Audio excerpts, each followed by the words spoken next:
Yo, yo, yo. Meow. Brr. What's going on? How was your Sunday?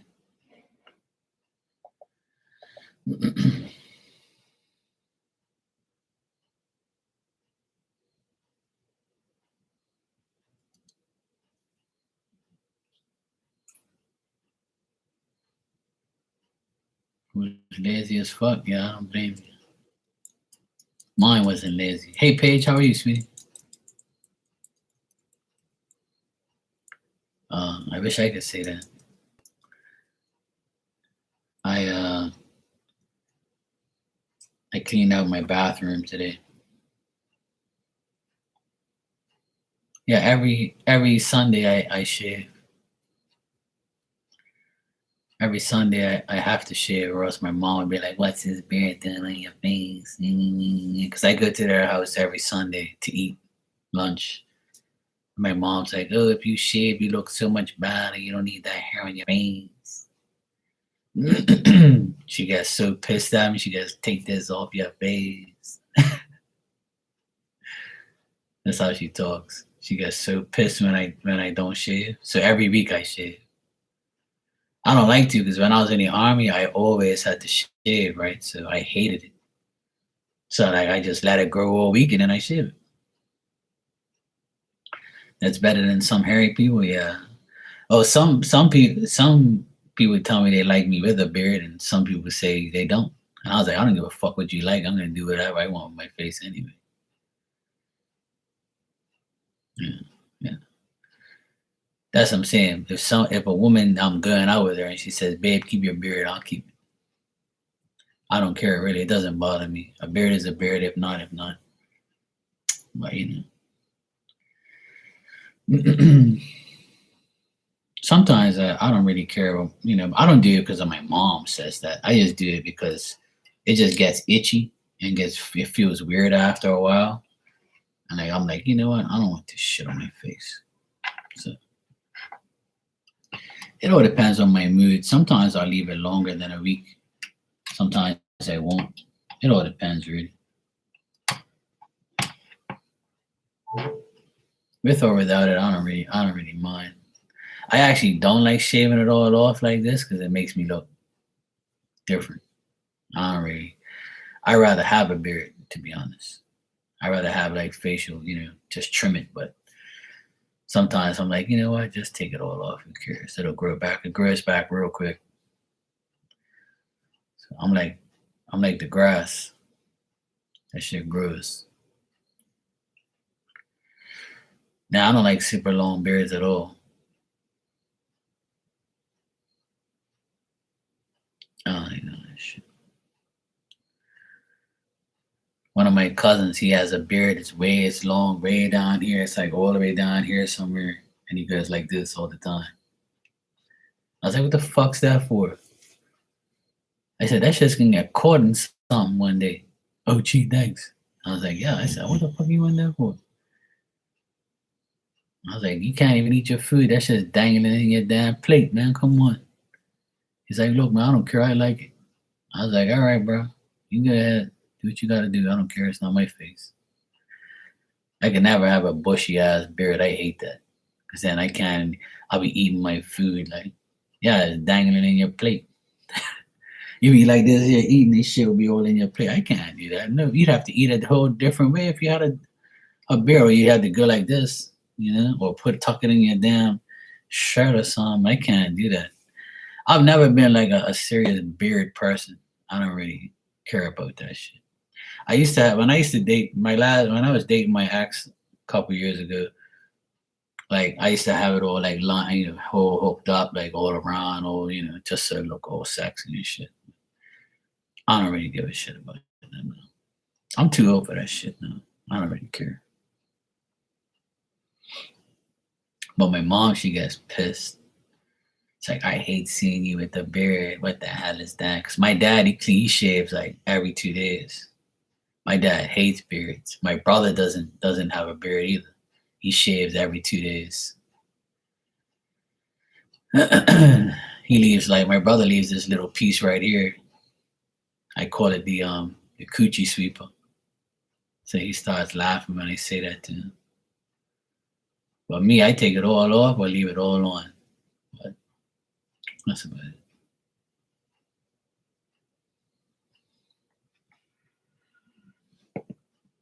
But that's the end thing now is beards. Well, not now, but it has been for a long time. It's been beard this, beard that. I used to have. I have a. If I wish I could show you guys the picture. I don't have it on me right now. But I used to have. I used to always have a mustache and then like a goatee and shave all the way around. Then my dad would be like, "What the hell you leave that on your face for?" And my mom would be like, "Oh, why you leave that on your face?" My parents were very strict when I was young. See, yeah, see, there you go. And then I remember when I pierced my ear, I had a hoop. I came home at like I think it was like I was like 17 years, 16 or 17. I went to the haircut place and they started to pierce ears. So I said, "Yeah, I'm gonna pierce my ear." So then like I knew my dad was gonna kill me and my mom. So I was like, I don't care. I had a hoop in there. My dad saw it. He went like that. He took it and he ripped it right off my ear and threw it in the trash. I had to go digging in the trash to find it. I was like, "You fucker, you can't believe he did that shit to me." And now I don't even wear an earring anymore. Yeah, my parents were very strict, always. Even now, like they still like when I like I said, when I go there, my mom be like, "Oh, why you wearing a beard? I don't like seeing you like that." And she's always complaining about something. She aggravates the shit out of me. But I love her to death. She's cool. It's just her way. She just then she don't like me wearing hats either. What the hell you wearing hat for? What's that for? I'm like, "Mom, just leave me alone, please." Sometimes she don't say anything, but I know she keeps looking or something like that. That's why I don't wear any hats when I come down her house no more. Cause she don't like me wearing a hat and eating at the table. Yeah, yeah, yeah. It's good. I love her to death. She's just stuck in her old ways. That's the old way, you know. Yep, we had to be home at like 11:30. Then once we got a little older, like when I stayed there till I was 19 and then I left. But even when I right up until I left, my dad was like 12 o'clock, you have to be home. I'm like, "No, I'm not." He's like, "Yes, you are. You're gonna be home at 12 o'clock. If not, I'm locking the door and you're not coming in here." I said, "That's cool, I'll sleep in the car. It's all good." He's like, "You're gonna sleep in the garage, in the car, and I don't care, you won't come in inside." I was like, "That's cool. I'm still in shelter, it's all good. The car is nice and comfy." So he pissed me off so much that I left. Because I was a DJ and I was like really good at it. So he was like, I was trying to explain to him like the party starts at midnight, bro. And Sunday I'm off. So like I'm gonna be perfectly fine. You don't have to worry about me. Like I'm a guy. I'm good. I'm got my squad. I'm all right. But he was just so like controlling and annoying. And I was like, you know what? I gotta go get my own apartment. I'm making all this money now. I got a good job. I got army money. Got DJ money. Got a full time job. I said, I'm getting out of here. So I went and bought a secondhand car. Found an apartment like 5 minutes away from my parents' house. And when I told them I was moving out, they went crazy. They was like, "You're not going nowhere." I said, "I'm fucking 19. I can go where the fuck I want. Goodbye." I didn't speak to my dad for like over a year. He didn't want to speak to me no more because he felt like, like I was disrespecting him and shit. But at the end of the day, you're disrespecting me. Like, I'm fucking 19 now, bro. Like, calm down. I'm like, I've never been to jail, never been to police station for any type of bullshit. Like I'm not a troublemaker. I don't do fucking dumb shit. I mean, when I was 19, I was, but he didn't know that. But like I've never like done all those type of things. Like I was always aware of my surroundings. You know what I mean? And plus, I hung out with gangsters, but like I wasn't really involved with them. Like, see, when I was the DJ, I wasn't in the crowd. I was the one who was playing the music. So like it was different for me. So I didn't get in trouble. I was the one causing the trouble with the music, yeah. But oh yeah, I'm sure you were innocent back in.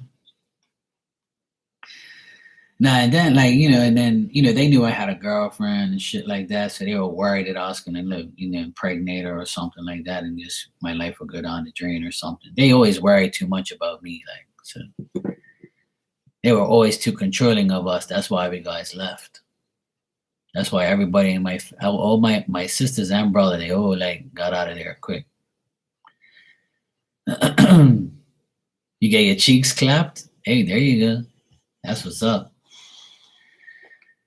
Yeah, I used to drink. I used to drink vodka and cranberry, and I used to drink Heineken. I used to drink beer. I used to smoke weed every day, all day. I used to smoke dirty cigarettes all the time. Um, I mean, it's like it was just that type of it was just that life. I can't help it. It was just the way it was. Hey, speak my truth. How you doing? But that's the thing, I was brought up in a rough neighborhood, so I was around those rough guys. So my dad thought I was gonna turn up, turn up that way. He was very disappointed. He thought that I was gonna be a gangster like everybody else. I'm doing good, thanks, man.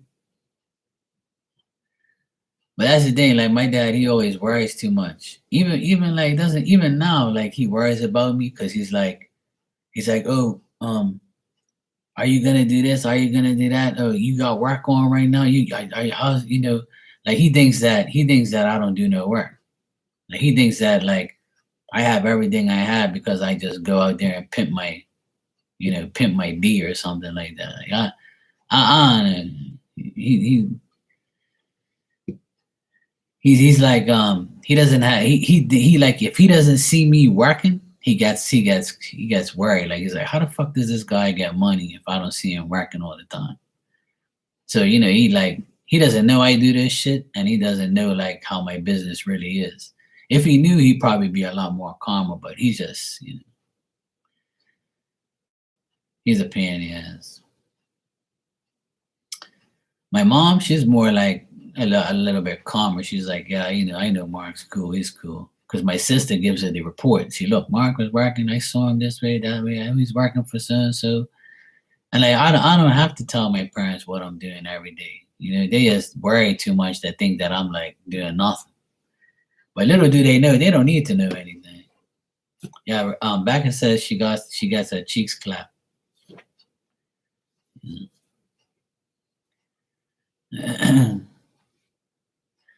But it's all good though. I love my parents and I support them now more than ever. See, and that's why they can't understand how the hell I do it.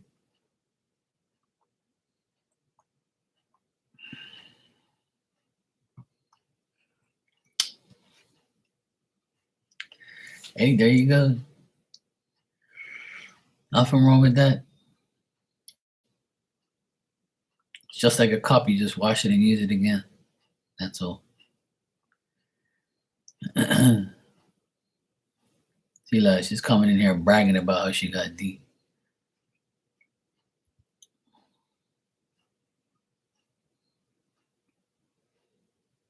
Coffee. I can't drink hot chocolate. I drink coffee. It's decaffeinated Dunkin' Donuts. Hey, that's cool. I'm every person's virtual homeboy. Yeah, I have hot chocolate here, but my nephews come over and drink it.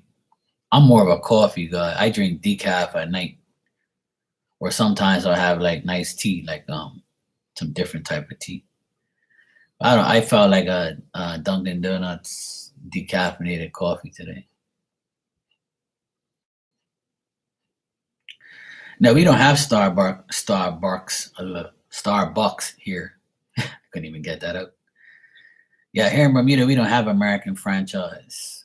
We don't have not we only the only American franchise we have here is KFC. We used to have McDonald's, but they left because we used to have an American base here, and then they had McDonald's on it. We used to go there like twice a week. But now it's all gone. We only have KFC. That's the only one. Yeah, it's right next to it. Bermuda's right off the coast of New York. You know, New York's here, and like Bermuda's like an hour and a half away. It's New York, Boston, and Bermuda's right off. Now we have our own shit, but we can get Starbucks here. We just have the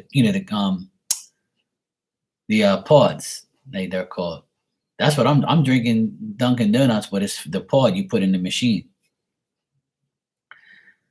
Yeah. But Bermuda has their own type of coffee. We have our own brands, our own labels, our own everything. Yeah.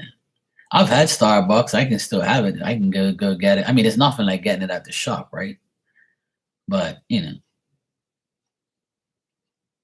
Bermuda's literally like an hour and a half, 2 hours away from New York by flight. It's the closest place to Bermuda besides Boston.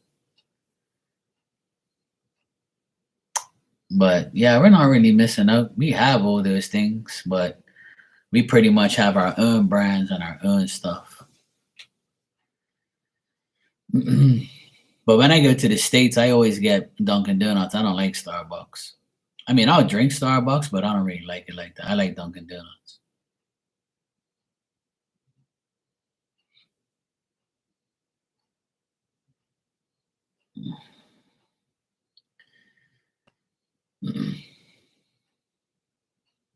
Oscar. Women and your damn Virgo guys. Virgo guys should have some good luck according to the astrology. My moon is in Virgo, so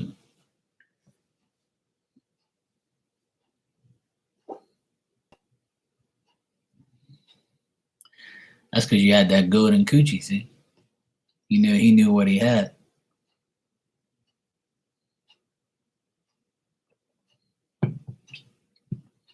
Hey, Caddy, what's up, sweetheart? How you doing? All good?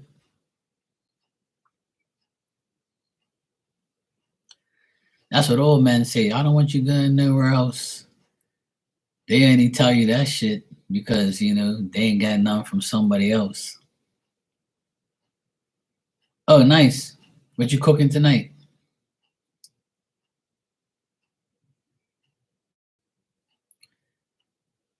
Yeah, divine coochie. You call it whatever you want.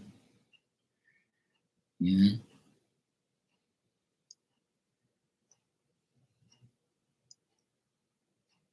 Oh no, sorry to hear that, sweetheart.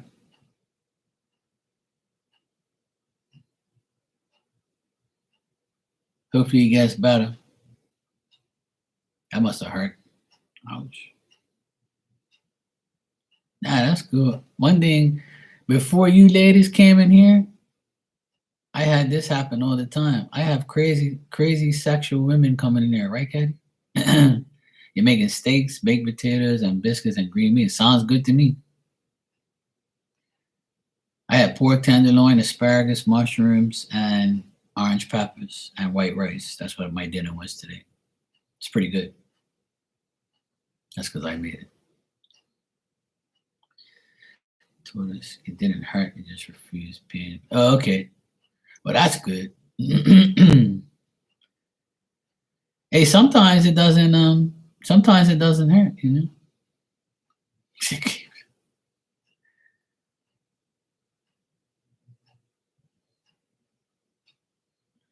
She says I need her potato baked.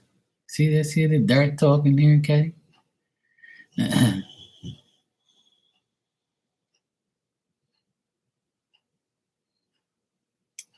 Yeah, I know. See?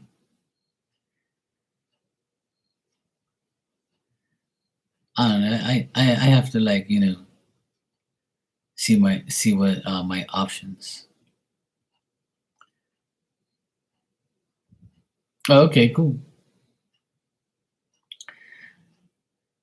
Sometimes it just gets to a point where you get to a certain age or you get to a certain point where you're like, whatever, like it's all good. I get it, I don't. I'm with somebody, I'm not. Like sometimes it just doesn't matter. To me it doesn't matter. I really don't care. I can go without it for a while, I don't give a shit. It don't phase me.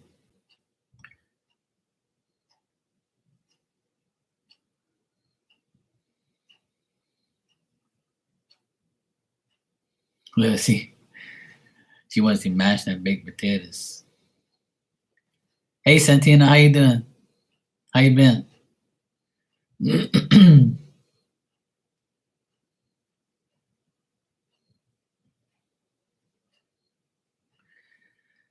Yeah, I don't really care.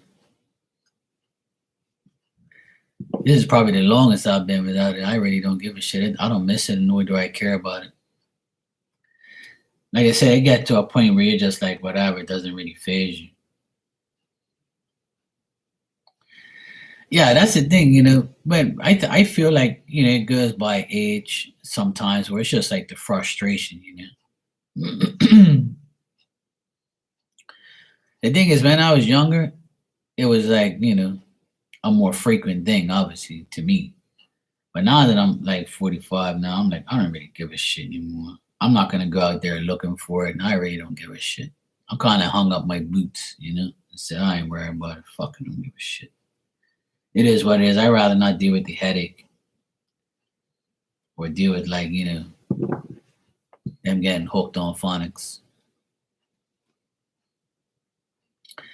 Yeah, at the end of the day, when you had a good innings, then you just leave it alone. You just say, fuck it, I don't really care. It's not a necessity to me anymore.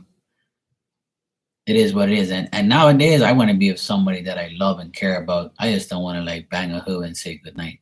Check you later. See you later. See you tomorrow. See you next time when I feel the urge. Like that shit don't make no sense to me.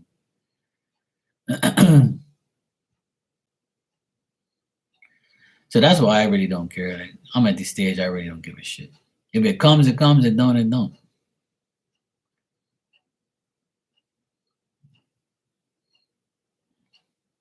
Yeah, I mean, I never was that type of person anyway, but I can be. Anybody can. Oh, thanks, Cynthia. Yeah, I don't really wear this one that often, but kind of matches my shirt. It's got the yellow and the yeah, orange and red.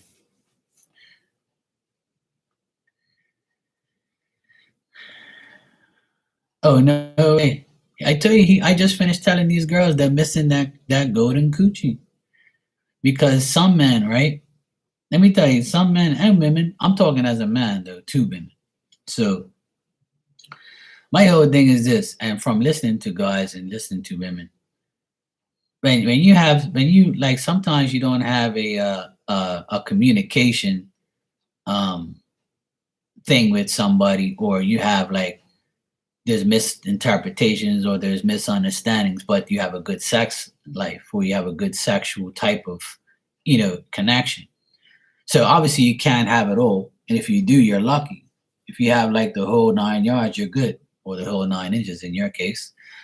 So at the end of the day, it's up to it's like some people go and have sex with somebody else and have like the same kind of connection, and they're like, you know what, I'd rather just go back to Caddy because my connection and conversation was the same as this chick, but at least the sex was a lot better with Caddy. You see what I mean? So like some people come back for that reason because they had never had it as good as what they have with you.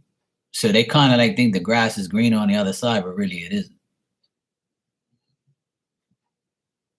You know?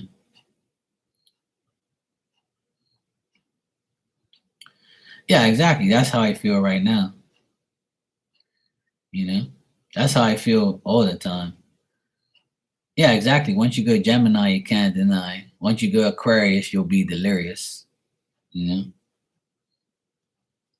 That's how it is. That's what I tell them. But it's all good.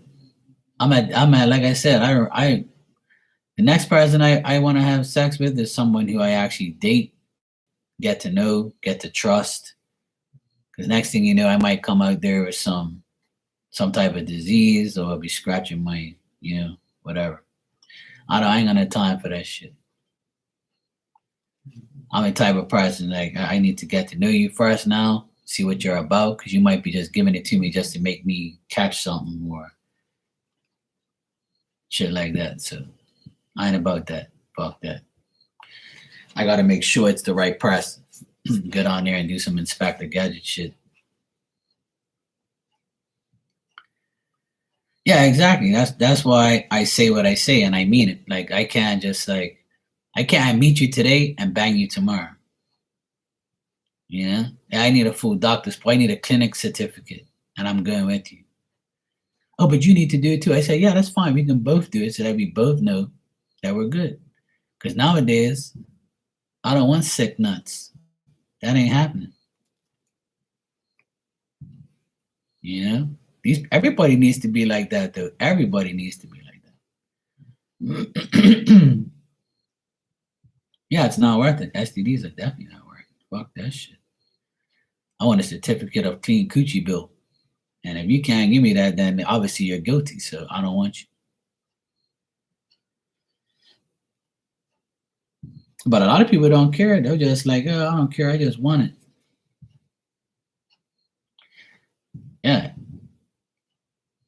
Well, that's the thing. Some people think like, it's okay to be a hoe and you'll be all right and think that, yeah, I watch porn. They're fine. They're still alive. That's what you think. That shit's just reruns, man. Yeah, I honestly, I'm at, like I said, my age is made me wake up a lot. So being my age is like, I'm like, you know what? I can't do this shit.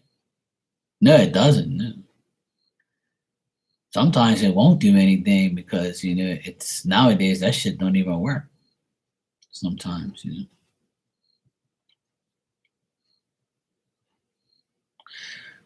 right? I know a few people that caught shit, and then like they was like, Mark, man, you better make sure you check that shit out, man. I got caught up, and then I said, see, that's because you guys go ahead. See, the way the world is and has been for many years is, I want to fuck you now, have sex with you now, and I'll suffer the consequences later. I'm not gonna get to know you, love you, trust you, care about you. I just want what's between your legs. And if some people do that, you're gonna find yourself in a bad situation.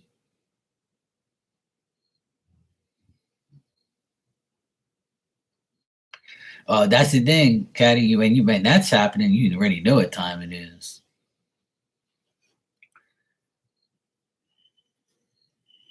Oh hell yeah! Because when you're young, you definitely have to check then because you can be living with that shit for the rest of your life. There ain't no real cures for that shit either. Don't believe that.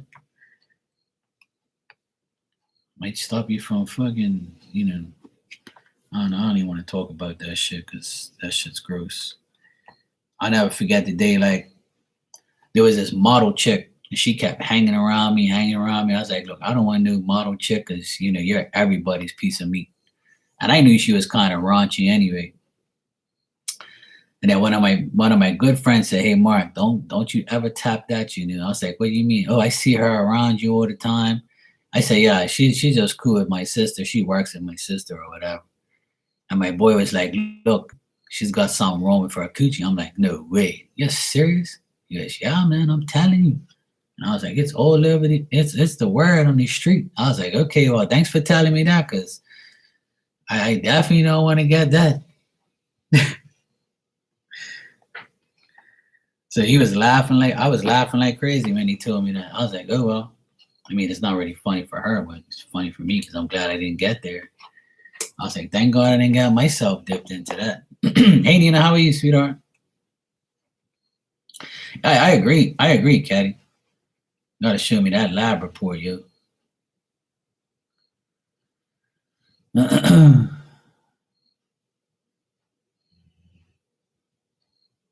Yeah, see, that's what I'm saying. You got burnt. Well, some things you can get rid of, and that's the problem. The ones you can get rid of.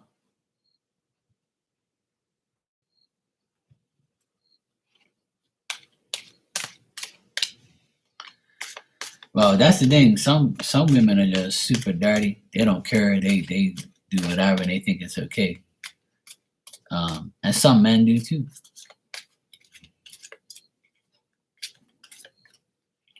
Yeah, exactly, Caddy. And that's why that happens. So that way they can.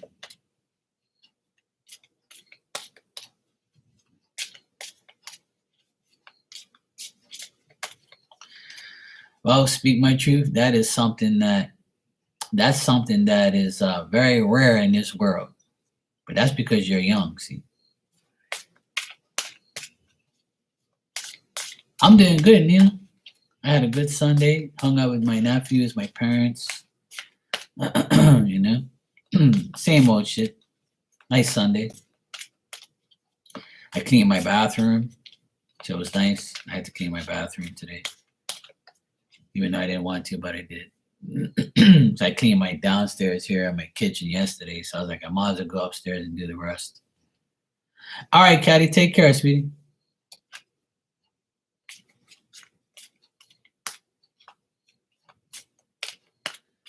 Yeah, well, that's a good thing, though. That's a good thing.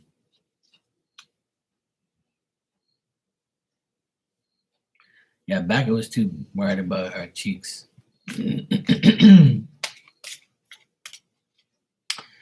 Well, that's the thing. There's not too many. I mean, I can't say there's not too many because a lot of men think that every woman's a hoe, and they've been with multiple men and things like that. And at the end of the day, I don't want to burst anybody's bubble, but if you tell somebody you've been with one person, they automatically think you're lying.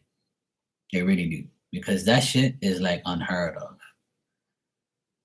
Now, if you say, yeah, I'm been with 3 guys, if you were approaching me, you said, Mark, I'm been with 3 guys, I'll probably believe you, but you're probably been with 6.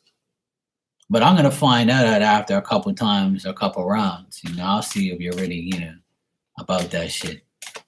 No, I'm not saying you're lying. I'm just saying that it's just the way it is. Like some people are like that.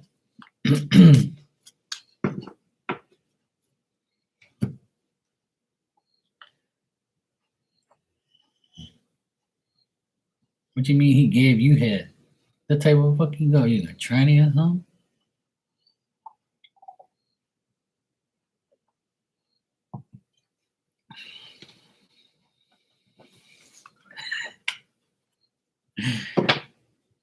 Or maybe I read that wrong. I don't know. He said he wore a condom but gave me head. How can he give you head?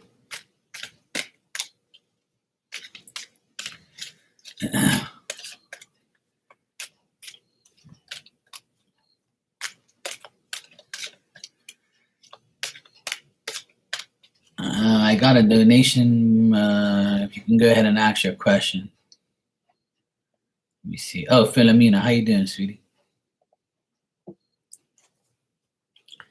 Yes, I know what you meant. I was just teasing. Yeah, that's not the right. You didn't use the right term. I was just correcting you. Yeah, that's gross.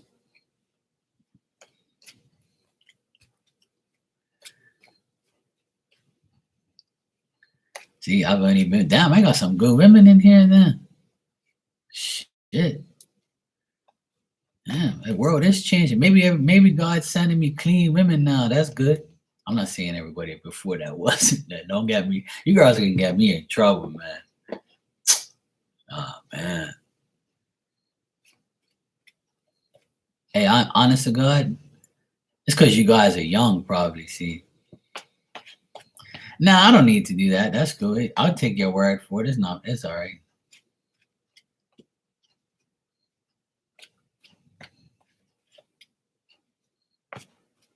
Well, at least you're honest, Becca. That's cool.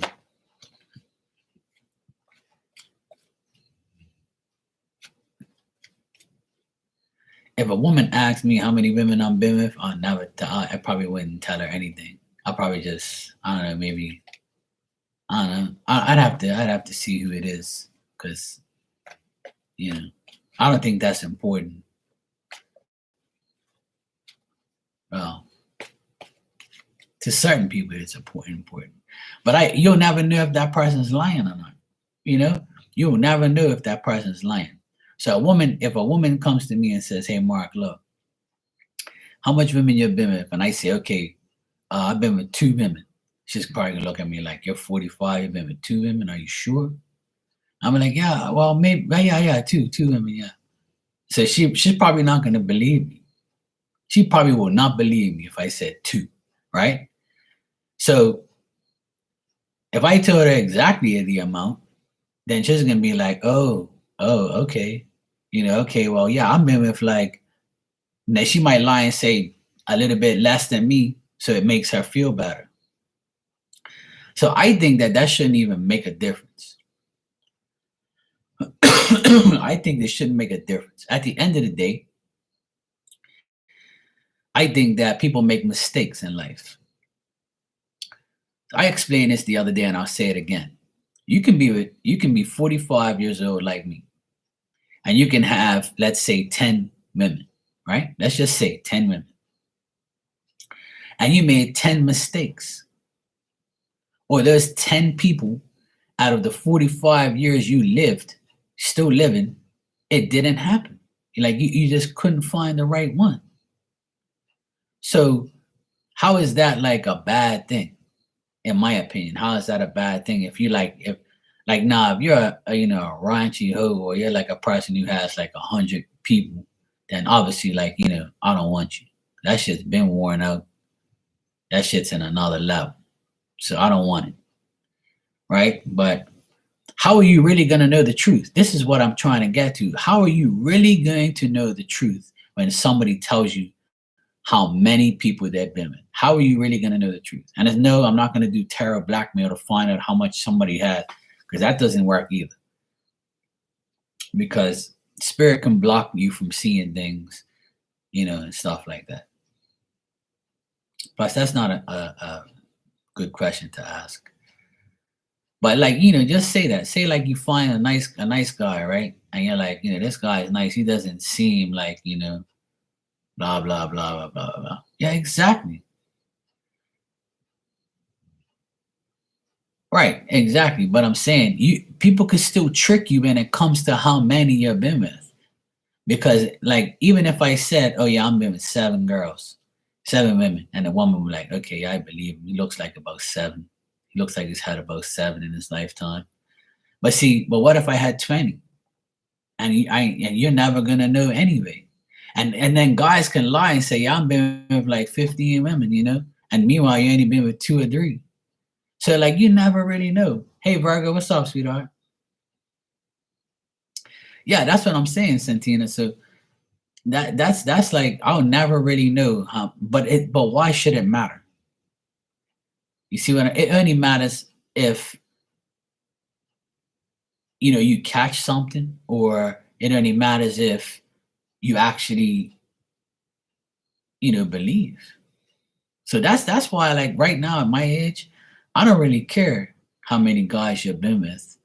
What I care is that you actually are clean, you don't have a disease. Yes, we all make mistakes at this, even at this age, you know. Yeah, I did, Virgo. Hope you did too. We're talking about sex and all sorts of things, and and how many D's and coochies you've had. Oh, me coochie, you D.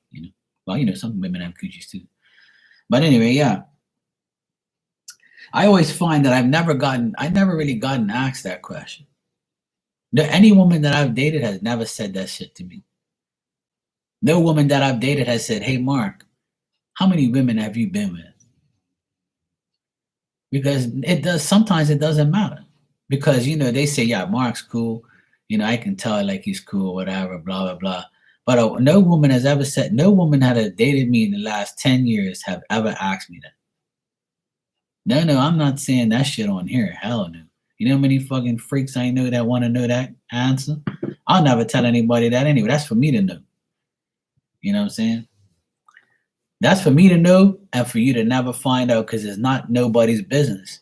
Because at the end of the day, you know, it doesn't matter if it's 2, 3, 4, 5, 6, 7, 8, 9, 10, or 100. At the end of the day, if you're clean, that's all that matters. Right? That's my opinion. And people make mistakes, because when you lose your virginity to someone, right? Let me explain something here, right? When you're like, the thing with me is this, right? Exactly. Becca, you're not innocent. You just told me you had 3 guys. So that classifies you in a different level now. See, but the thing is people people should not have to worry about that because at the end of the day, you make mistakes. So like when you, for instance, me, when I lost the love of my life when I was in high school, and I like and then you have you like you, yeah, I know, but nobody is really. Like when I for instance when I lost the love of my life, or if I lose a girlfriend, or I break up with someone, what's the first thing that most people do? They react on their impulses. They react, and then they say, you know what, I'm free now, so I'm just gonna go out and get some B tonight, or I'm gonna go to the club tonight and see what coochie I can round up. And they fuck somebody, a random person, just to say fuck it because I'm free, and and they think they're getting back their ex or something, or they think they're getting back somebody by doing it. A lot of people do it, and that's why people like, you know, uh, you made a mistake. It was you reacted out of impulse. We're human beings. It happens, or you have a one night stand because you're like, fuck it, I'm just hard up. I really want to get something. Or I hadn't had sex in a year, so let me just go fuck a random person. People do it every day, you know? And it's a mistake to some people, or it's just like a reflection of, I don't want to know what I really want to do. Well, some nasty women are at the club. Some women will go to the club one time and they don't want to go. They're a really good woman, but they just say, oh, we're gonna go girls' night. Just please come. I know you don't like clubs. Let's go. And the chances of you finding that one person is a miracle, you know? Right, but that's what I'm saying. That's how the world is though, Paige, and that's how like people think and that's how people are. So like I always explain that when you lose your virginity to somebody and then it doesn't work out, you're really skeptical when you go to the second person. And then when the second person don't works out, doesn't work out, doesn't work out, then you look for the third person. And then when the third person doesn't work out, and then the third and the second and the first doesn't come back anymore, and they're not an option and they're not a priority, then you go on to the fourth person. And then it goes on from there and there, and I don't have to explain myself. But there's people in this world that are my age that had to go through that in order to and still going through the next person.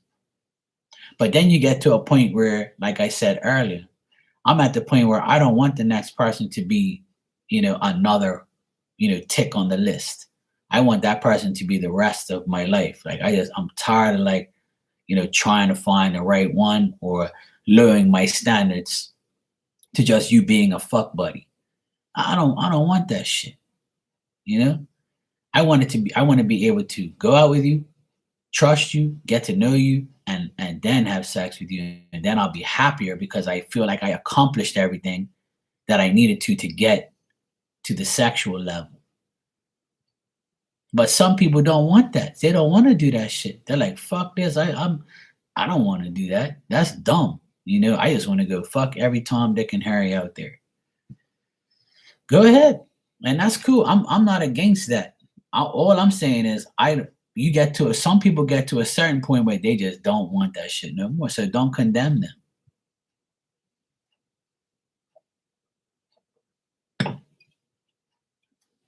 That's all I'm saying. It's just the way it is. I'm the type of guy, I will date a woman for 6 months and never ever have sex with her. And I wouldn't even care. It really would not faze me because to me, that shows that the woman respects herself. Now, if I date you for 6 hours or 6 times, 6 dinners, and then you give me the coochie right away, or you jump on top of me and say, give me that D, then it's kind of gonna like turn me off.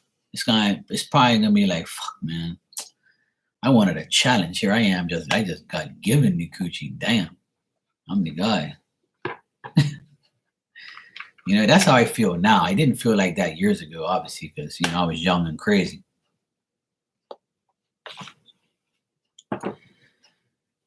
Oh, I can't say that. See, I've been to the club. I was going to the club every damn, twice a week because I was a DJ. So a lot of women wanted to fuck me because, oh yeah, I want to fuck Mark. He's the DJ. Yeah, he's gonna get me free into clubs. I'm gonna carry his little CD case, and all I gotta do is slob on his knob like corn on the cob.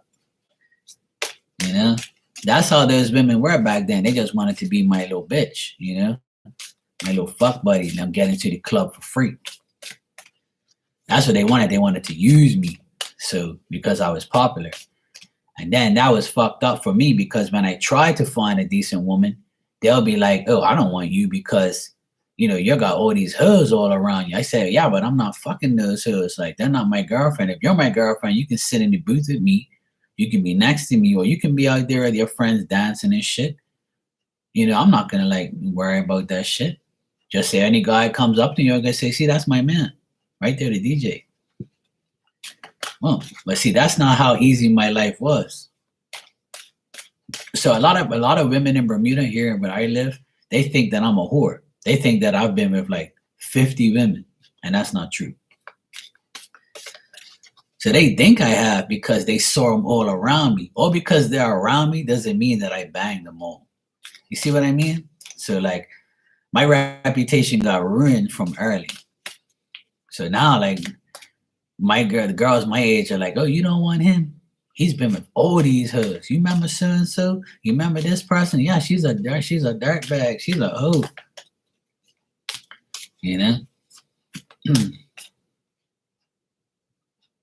Yeah, Becca. And that's the good thing about waiting to have sex with somebody because you value it more. You say to yourself, damn, I'm finding out not with a hoe that just throws it at me. Hey, Mike, what's up, bro? Yeah, exactly. Yeah, I agree, Paige. I do. That's the thing. I remember I dated this chick about 10 years ago. And I knew she had just broke up with her man. Right? So I didn't want to get involved with her right away because I knew it was a risk that she was probably going to go back to him, or she probably wanted to fuck me to get back at him. So I dated her. I had a great time dating. She was one of the most decent dating chicks I had. She was a Sagittarius, so I got along with her very well. She was cool as fuck. And she was kind of scared of me type of thing, because she was mad because I always had girls come up to me and be like, oh, hi dear, hi Mark, oh my God, you gonna play music tonight? And she was like, this bitch is all around my man, damn. And she was sexy as fuck. So, I was happy because I had her and she was cool. She was younger than me. She was everything I really wanted. And then, she ended up going back to her ex. But I never had sex with her. And I dated her for 5-6 months straight. Because I knew it was going to happen. I smelt it coming.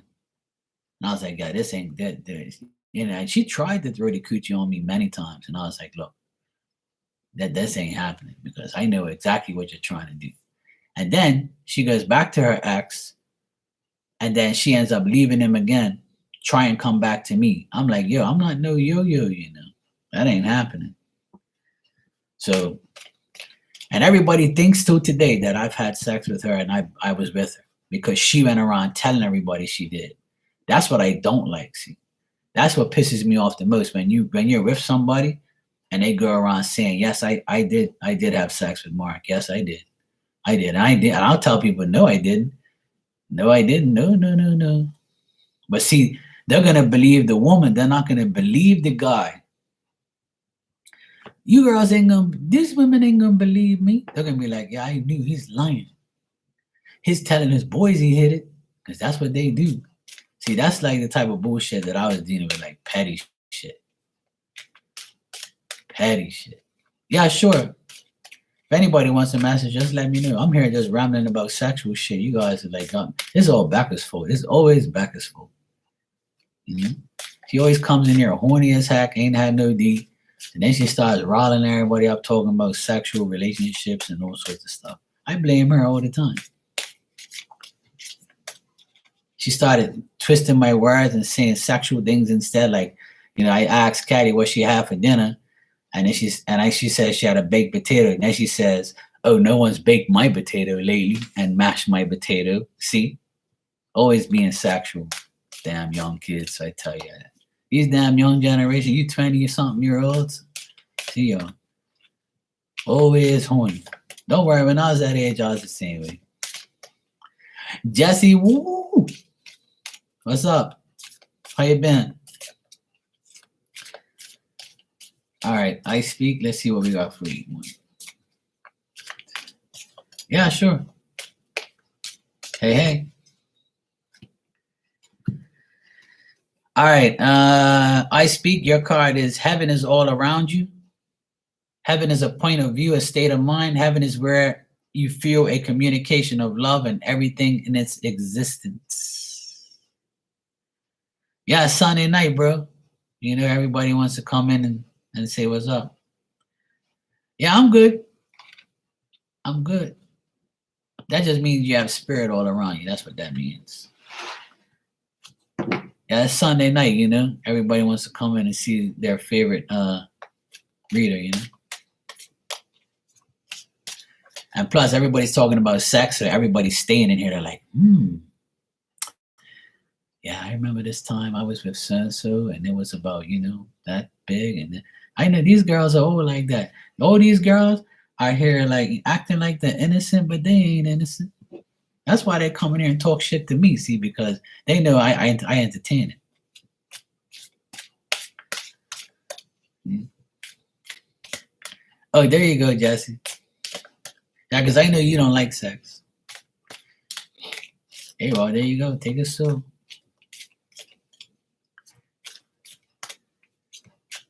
If he was sweating, that means he had to really work it in. Poor guy. I put my AC on.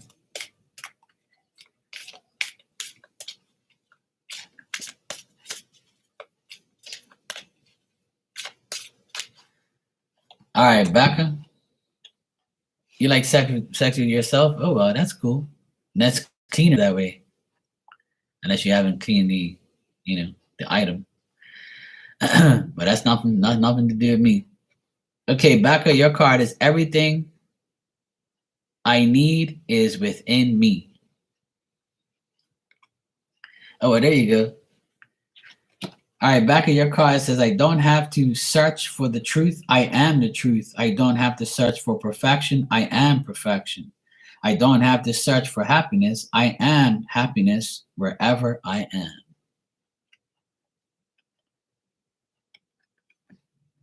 See, look. See where the flower is? See, that's the golden lotus coochie. See, that's Becca. See, she's got the golden lotus coochie. All right, Virgo, you're next. Yeah, see? She called it a sacral chakra. It's not called a damn sacral chakra. It's called a golden coochie.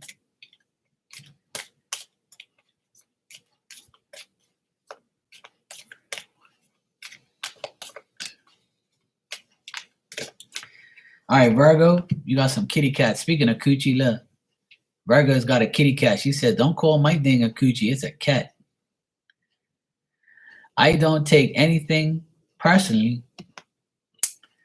Nothing others say or do is about me. The awareness gives me immunity in the interaction with other people. I am immune to their opinions and their emotional poison. Brr. Yeah. All right, anybody else want a message? Let me know.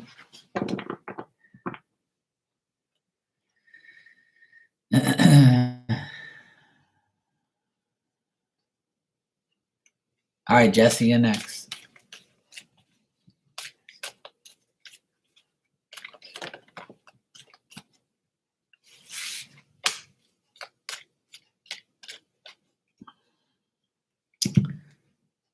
Okay.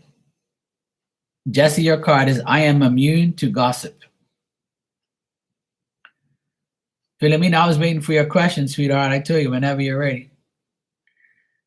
All right, Jesse, your card is I am immune to gossip. I am immune to predators who gossip to hurt other people. It doesn't matter who judges me, who blames me, who disagrees with my point of view. I don't even bother to defend my point of view. I like that. I tell myself every day, I don't give a shit what you think. And if you look at this card, the umbrella it's raining all around her, but the sun's still shining in the back because her umbrella is defending her from all the bullshit. Amen.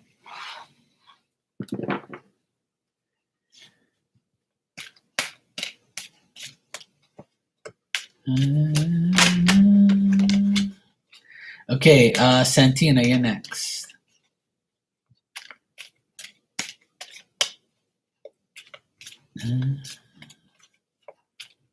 All right.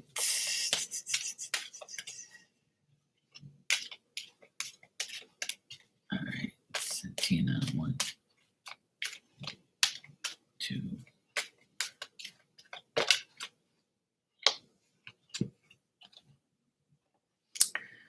All right.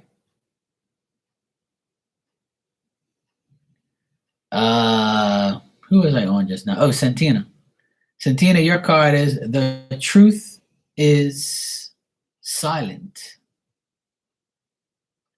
The truth is silent. Okay, the truth doesn't come from words, with words. It's something that I just know. It's something that I can feel without words, and it's called silent knowledge. There you go. The truth is silent.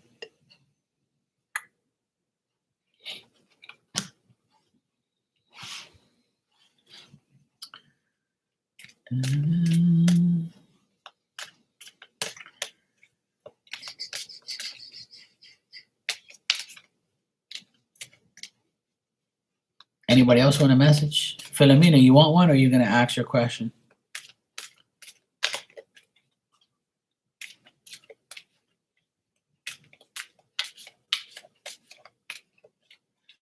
Put a message for myself? All right.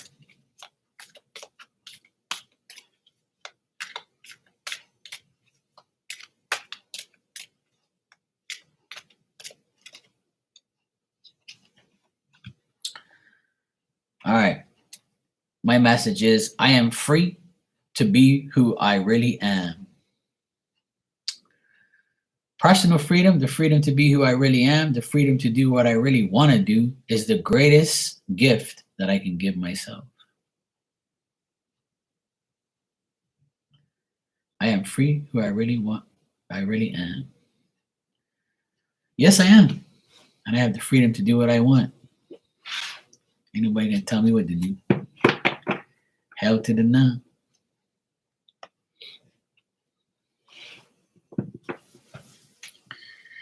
All right.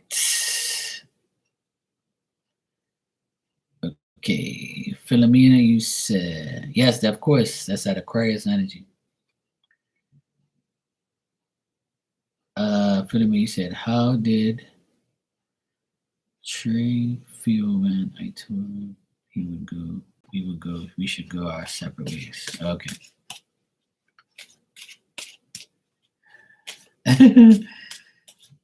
That's why Becca says that, see, because she's a Libra. So she thinks that me and her, we got this freedom energy going on because we're air signs. See? So good. I let her think that it's, we're cool like that, our cool air signs. If she was an Aquarius, it'd be different, but she's a Libra, so I kind of let her stay on board,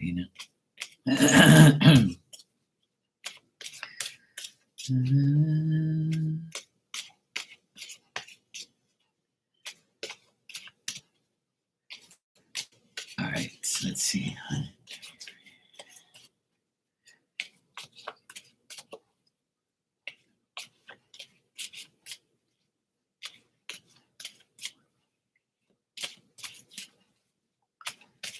Gang.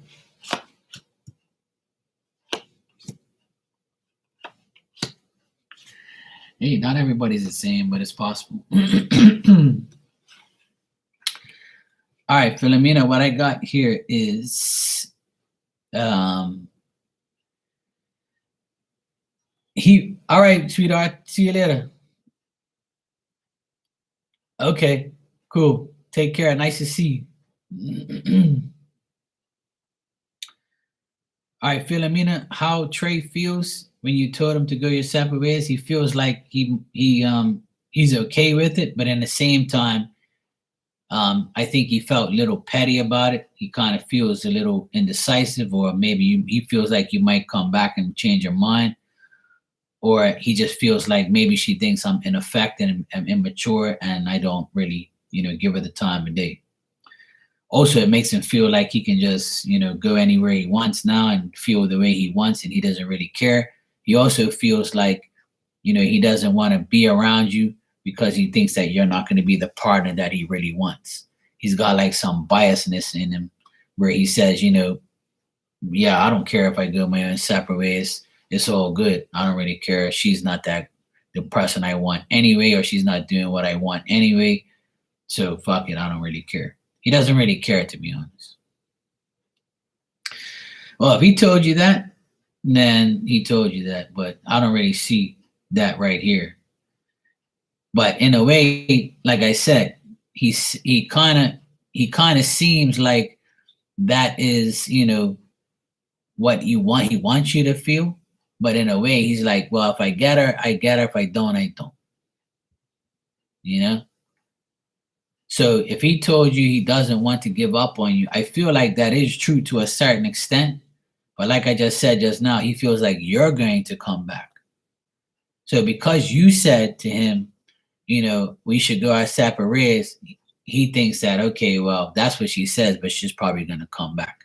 Like, I feel like he might charge towards you, but he wants you to be the one that says, look, just give us a chance, or, whatever. But if you've said that to him, if you said, look, let's go our separate ways, he thinks that it's kind of, his first thought was like, I don't really care. She's not really a good partner for me.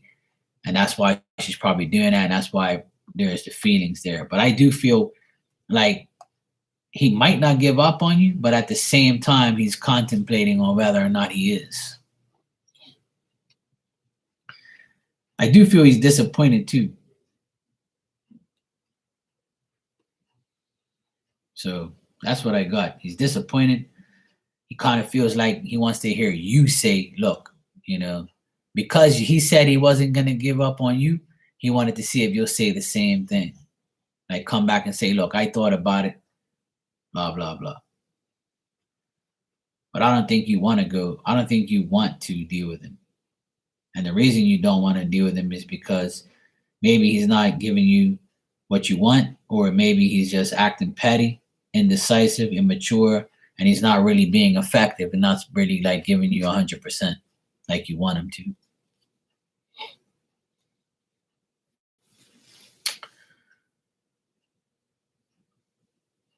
You know what I mean, Philomena?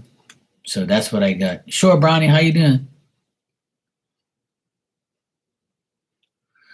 So even if he's told you he doesn't want to give up on you, I kind of see that with the last card. He kind of wants to like come towards you again, but he still wants to hear you say it. He still wants to hear, hey, I'm doing good, thanks.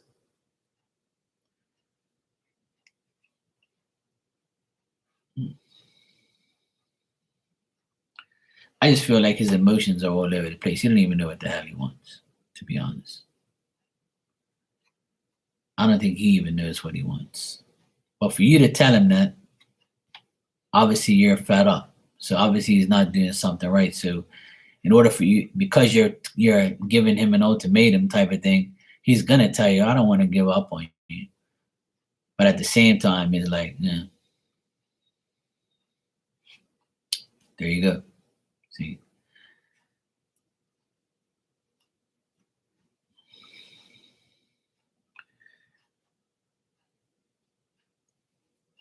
Right. And that's what we discussed last time, is that he's probably not willing to change. And when he does change, it's only going to be for a little while to see if he can get what he can get from you or do what he has to do to be with you for a little while. And then he'll just change and be the same person again.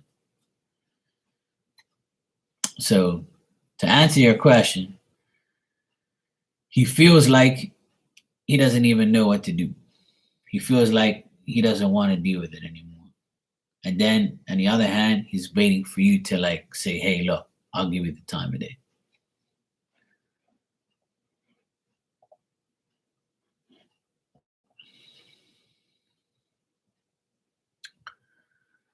All right, Brownie, you said you need a general reading for what's coming up. All right, let's check.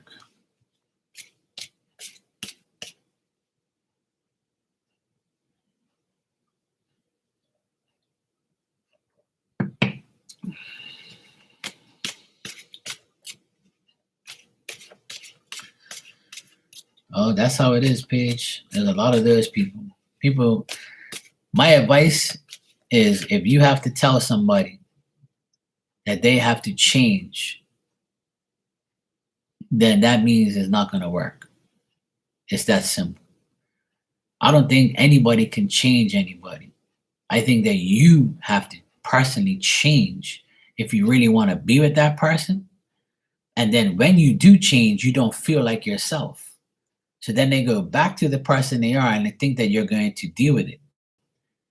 So that's the whole thing with change. It's either you change for good and you stay and you deal with it, or because you love the person, or you completely say fuck and I'm just gonna stay the way I am and somebody will like me or want me. I think people should take everybody the way they are. If they change, you shouldn't have to ask them to change. But if they've already done you wrong and they come back, and then you tell them, look, I'm not taking you back unless you change, that shouldn't even be an option for you. You should never even want that. Because if they don't sacrifice the change, then it's not going to happen.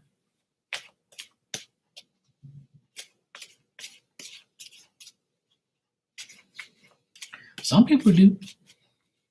They get a reality check, but it's not very often. All right, Brownie, let's see. General reading for what's coming up for Brownie.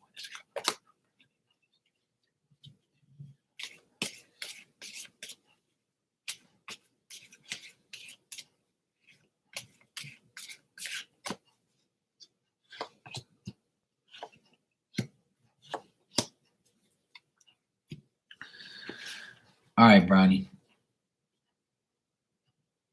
What I got in the next 2 weeks here for you, in general, is you having this feeling of overburdenedness, pressure.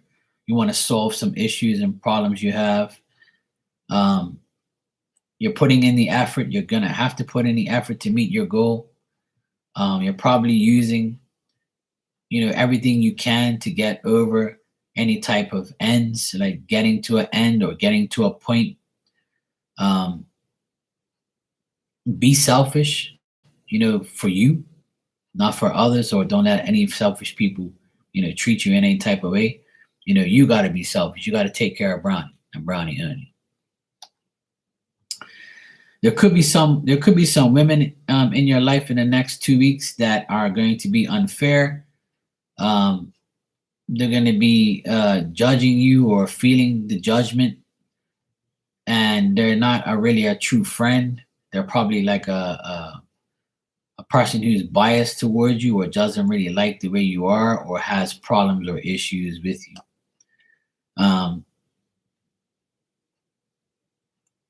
I do feel like your mom in spirit is trying to get you out of this lack of concentration you have and trying to get you more active and get rid of your anxiety and try to like get the delays away from you. I feel like she's trying to, but it's going to be very, very difficult for her to like try and help you in the spirit realm because the energy is up and down. Like it seems like it's still in suspension. It's still like she's trying to remove certain people out of your life or this one woman out of your life. But this could be just you having like dealing with a lot of things in the next 2 weeks, like family stuff, um, just putting in effort to meet a goal or to get a goal done, or just complete things that you need to complete. So I feel like the next 2 weeks will be some type of you trying to complete situations and dealing with another woman. Hey, Peanut Butter Cup, how you doing? So Brownie, in the next 2 weeks, I just feel like if you feel like you've lost certain things like material things, or you've lost your concentration and you don't feel very active, um, it's because you might have some type of anxiety, or you're not getting things done. But I feel like you should keep pushing, keep moving. I actually feel like I'm repeating myself from the other night, but I do feel like there's a woman around you that's going to falsely accuse you, or you might really see who your real friends are. It could be like a woman around you that's like an untrue friend, or she just feels like you just feel like you're being judged by that person. And if it isn't someone physically, this could be all in your mind where you like, I've been treated unfairly. I don't know what I should do. I don't know if it's me. I don't know if it's them. I don't know if like how people want to judge me or view me. I don't want people to be that way towards me. I don't deserve that. So like that type of feeling. So if you're feeling anxious, it could be just like a personal feeling that you have. Like even if it's not a physical person, it could be just you being hard on yourself. I do see progress, but it has to be with your effort. You have to like say to yourself, okay, I'm gonna wake up today and I'm going to, get over it. That's how I feel. Yeah, I do feel you overcoming it, but you gotta make the right adjustments. You have to make the change. You gotta reverse the way you live your life. And that's what I've told you, I think yesterday or the day before, is that's what your mom in spirit is trying to get through to you. Is you got to keep your focus on yourself, so that way you get better and better and better. The more you do for you, the better things will be for you. So make the transition, make the sacrifice, and then after you do that, you'll feel much better once you actually make the sacrifice to do what you have to do. So the only way you're going to overcome these things is if you put the time and the effort in. You can't just sit on your ass on the couch and watch Netflix and think that it's all going to fall from the sky, because that's not going to happen. And if it does, tell me how you did it. But I just feel like if you make the sacrifice and stop being bored and make an effort, then you'll get the help and you'll get the transition and change that you need. But it's telling me here that you need to reverse the way you live your life. So this all boils down to your personal change, how you want how you perceive your life and how you want to change your life. So it pretty much depends on you. So as long as you make the readjustments, then and there could be a point where if you have to like abandon something, you have to get rid of something in order to get what you want. Or if you know something's not serving you, then it's time to get rid of it and just move on from it. Even if there's like materialistic things that you need to get rid of.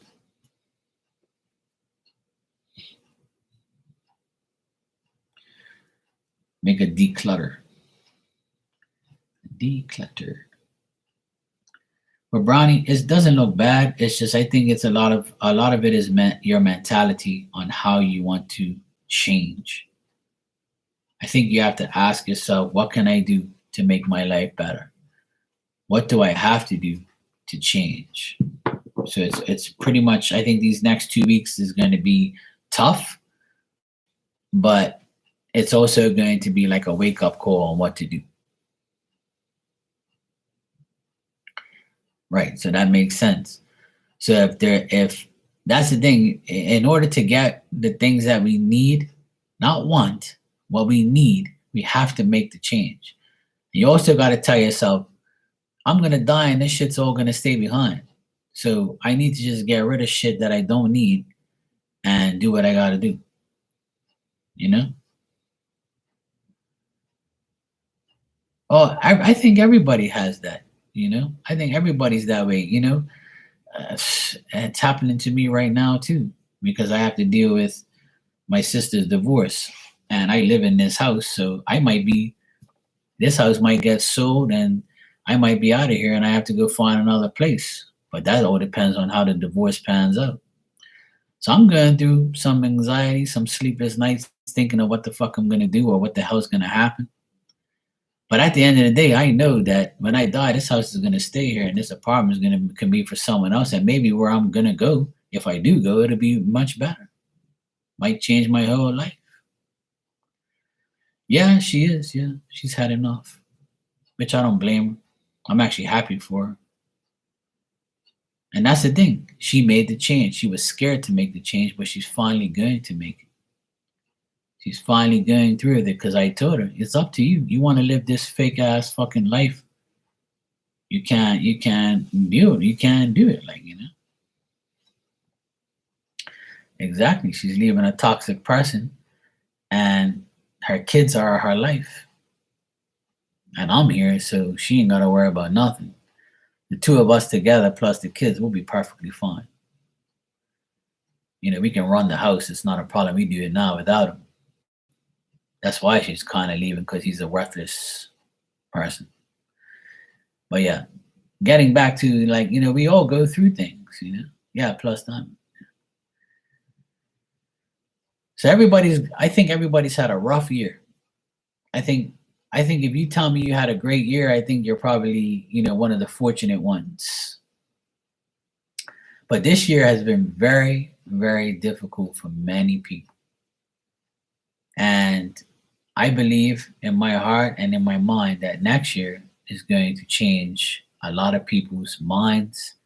A lot of people are going to be aware of their surroundings. A lot of people are going to say, you know what, I'm had enough. After this bullshit, I'm not going through another year of this shit. It's pouring outside. You probably hear it. Dang, it's pouring. But that's the thing. You know, everybody goes through it. Yeah, Brownie, you can do it. Anybody can do it.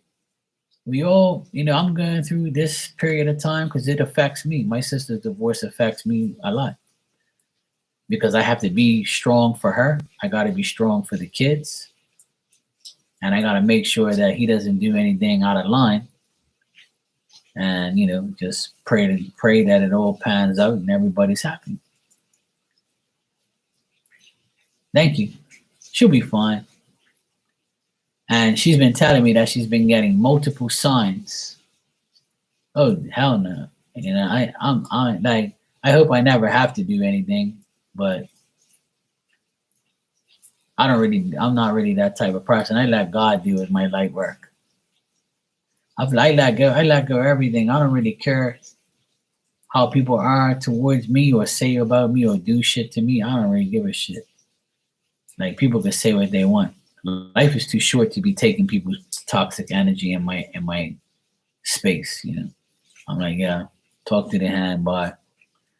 So I eliminate people out of my life, literally. I just block, delete, and goodbye. I think Jesus happened. Don't know how to deal with the circumstance. You have to change it for the better. Well, usually it has to get worse before it gets better. And that's like a proven thing. I think that everybody has to go through some hard times before they get to the good times. But I think people are so focused on being always good that they don't want to take some of the bad. And when the bad comes, they take it too bad and they don't focus on how things are going to be after that. And that's what I've explained to my sister and to a lot of people is when things are bad, you have to look to the future and say, you know what, it ain't going to be like this all the time.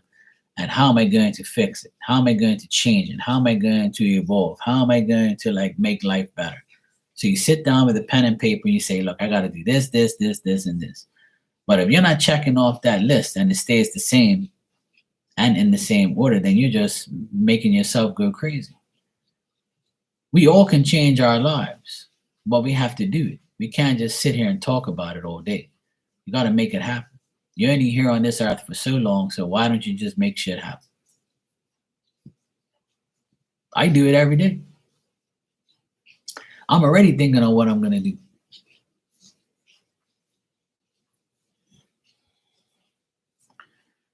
Yeah, I agree. Well, Paige is probably not going to be that easy. I wish it was. But some people have to learn the hard way, and he's the type of person, he always learns the hard way. And some people's mouths get him in trouble, and his does all the time. And, in this day and age, he should know better, but he doesn't.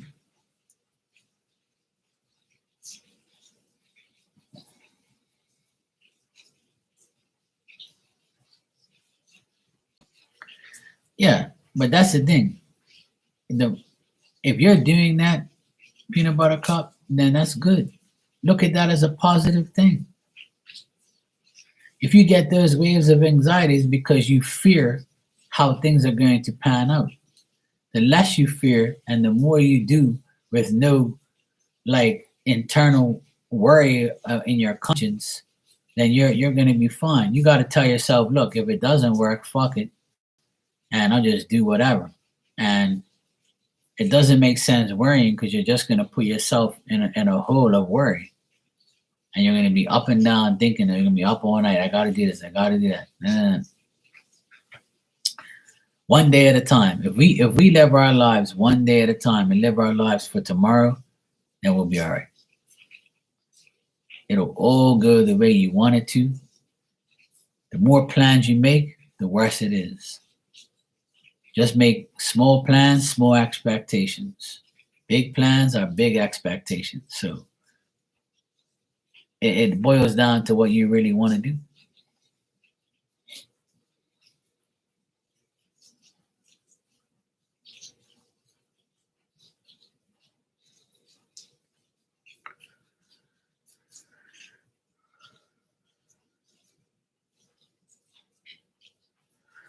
Yeah, but it's good to be thinking about your possibilities. There's nothing wrong about thinking about your possibilities because we all got to think about what is going to be possible. And I know it's not, I know it's a nervous thinking, and I know it could freak you out. So then you got to tell yourself, how am I not going to feel like this? So you got to start manipulating your mind and telling your mind, look, no, we're not doing that tonight. Let me think, let me put my mind on something else. So you say, okay, what else can I do with my business? Or what else can I do at home? What else can I do this way? Or what else can I do with that? So you got to keep like occupying your mind, and then you'll be like, oh shit, I'm not even thinking about that anymore. So it's like, it's all about mind manipulation. You got to keep manipulating your mind. That's the only time you should manipulate anything is your mind.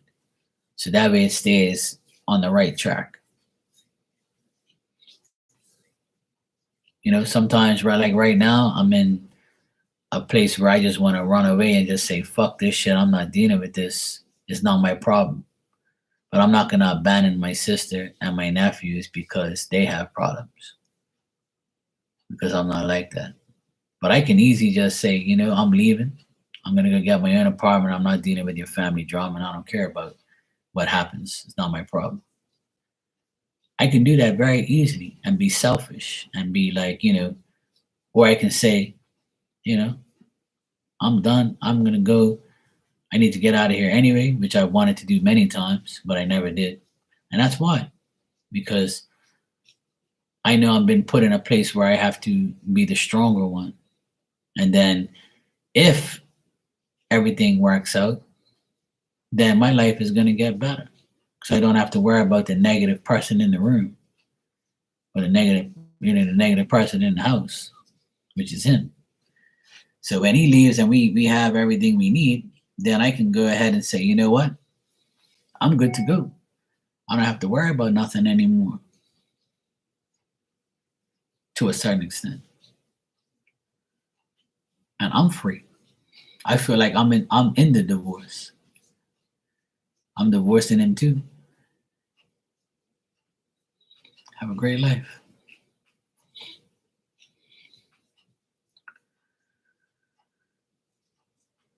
So the frustration, I understand. Everybody gets frustrated and has anxiety.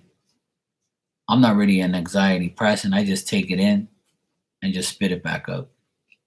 I know that didn't sound really well, but I take in the energy and I'm like, you know what? I don't want it. Goodbye. So if I'm absorbing this someone's energy, I just no, no, no, that ain't happening. You ain't got me. I got your donation, sweetie. Thanks. You can go ahead and ask your question.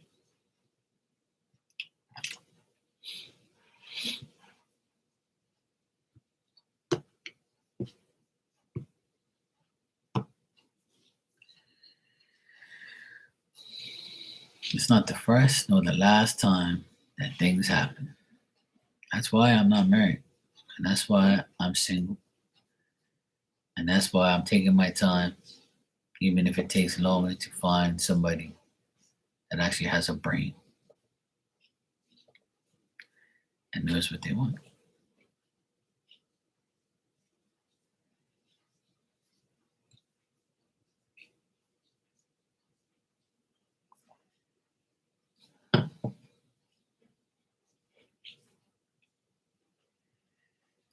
Cool.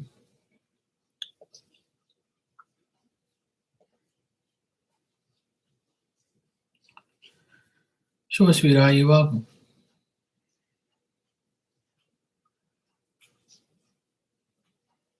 Either way, I'm good with it, you know?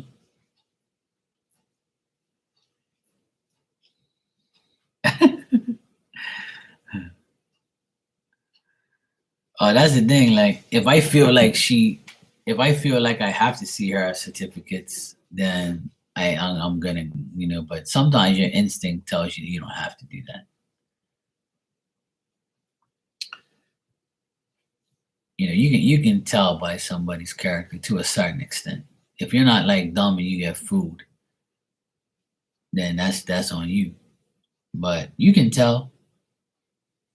I'm very how can I say? I don't like to use the word woke and all that, but I'm very aware of my surroundings. I know when a person's lying to me. I know when a person's like got something wrong with them. I know what I'm dealing with. And if I feel the vibes, then I know that I'm not gonna like try to have sex with somebody like that. That's just me. Like,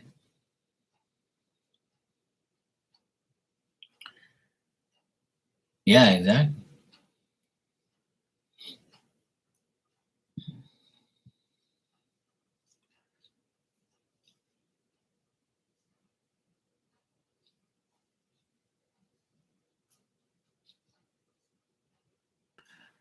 All right, so all right, okay. So you want to see,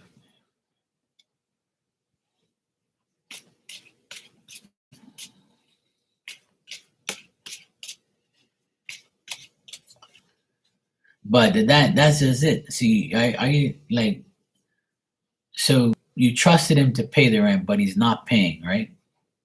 So that's the situation. He's not paying rent. He said he would, but he didn't. Woulda, coulda, and didn't.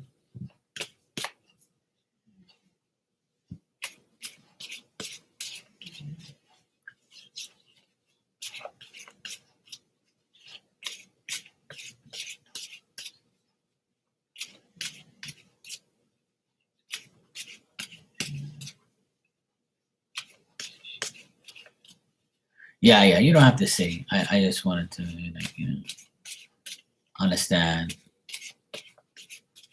I pretty much got it. I'm good. No need to explain.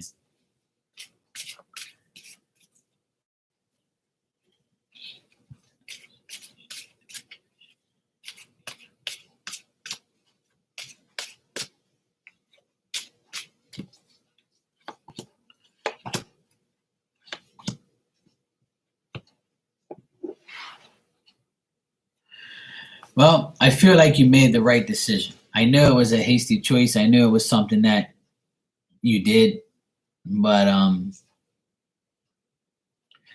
think it was a good choice that you made because of if there's drinking involved or any type of like mistakes or like the person's lying to you, then that's a good reason to do it. It's actually good that you did act on it and you did do it right away and you did do it because if not, it's just going to be more expected things and interruptions and bickering and um, he just. I think that this person Art is annoyed because of your friendship together, your relationship or whatever, like you knowing each other or things like that. Like they like hurt because they thought that you were really cool and they're okay. Or you had an understanding with that person. So they're kind of worried about they're kind of like pissed off at that. But if this person has lied to you and you've caught him in a lie and you've had some disputes or differences, then I feel like you made the right decision not dealing with him because then you don't have to deal with that type of pettiness or that type of arguing or that type of loss, and you don't have to worry about being interrupted or bickering or quarreling and things like that.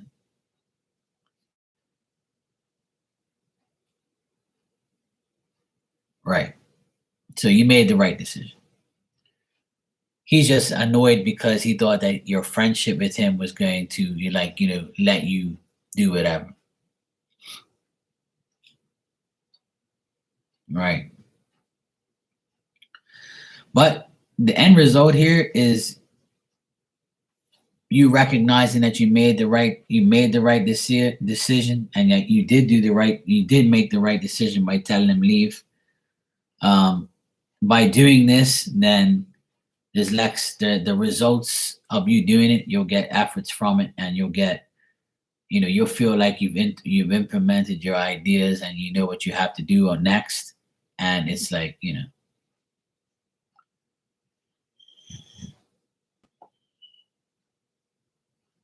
yeah, yeah. That's what I see. I think that he's like he knows he's making a mistake, but at the same time, he'll like misplace his truth, and he feels like, yeah, she's giving me freedom, so we're cool. She's so nice. She'll help me out. She'll do whatever. But he kind of feels like, yeah. And if he drinks a lot, then that's a problem. Yeah, exactly. So I do see drinking here. I do see that's a problem. Um, and I do see like he's lost a lot of material things, and it bothers him. Or if you felt like you've given him some stuff like to help him, you feel now, you know, yeah. I see lies and just like he might argue with you or might, dispute with you and say, look, please, this and that, I'll do it this time or I'll give you something. If he has money for liquor, then he has money for rent. I used to tell people that all the time. People used to come to me all the time. Hey, Mark, give me $10, man. I'll give it to you on Friday. I was like, if you have money to smoke dirty cigarettes and you got money to drink, then you got money. You have $10 to do everything else. Don't ask me for no money. Oh, but I bummed this. I said, well, you won't be bumming no $10 from me. So to answer your question, Peanut Butter Cup, yes, you did the right decision. Yes, it was yes, it was fast and hasty or whatever. Might feel that way, but you did the right thing because he's not gonna change. Yeah, see the materialistic things he's gonna miss. Don't take it as a materialistic loss. Just know that you did the right thing. Okay, Paige. Good night, sweetheart. Take care. So I would say that you made the right decision for sure. I just think he just thinks like this is like a breakup to him. Like, he's taking it as a breakup. Like, I can't believe she's getting rid of me. She was so nice to me. I feel like I was cool, but I guess, my ride is over. So he's kind of like hurt, obviously, but at the same time, he kind of understands that it was a matter of time. Yeah, right. And that's what I see here. He thinks that your friendship was gonna allow him to, like, stay there a little bit longer because that's what he wanted. So unfortunately it isn't, you know.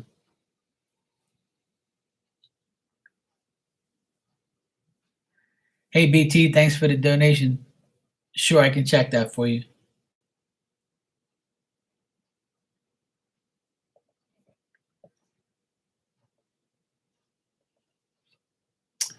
Well, all things come to an end.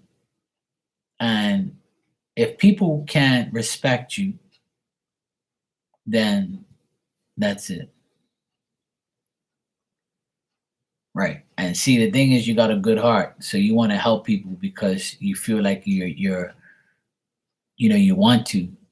And sometimes you might feel obligated, and sometimes you just might feel sorry, and he gets assault. Like you said, he's a sweet talker. So at the end of the day, you shouldn't have nothing on your conscience, nothing at all. There should be nothing on your conscience, and you should just say, you know what? Once he goes, you don't have to worry about it anymore. And you gave him a chance, you've given him things, you've done what you had to do. At the end of the day, you're not doing anything wrong by getting rid of him. It's life.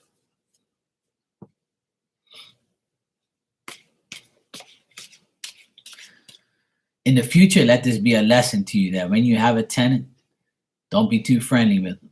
Don't be too cool with them, because then it could backfire. I know it's hard to do so, but at the end of the day, like you said, you're a landlord and you can't be being friends and taken advantage of. I know sometimes you feel like you want to help, but sometimes you're not helping yourself by helping others.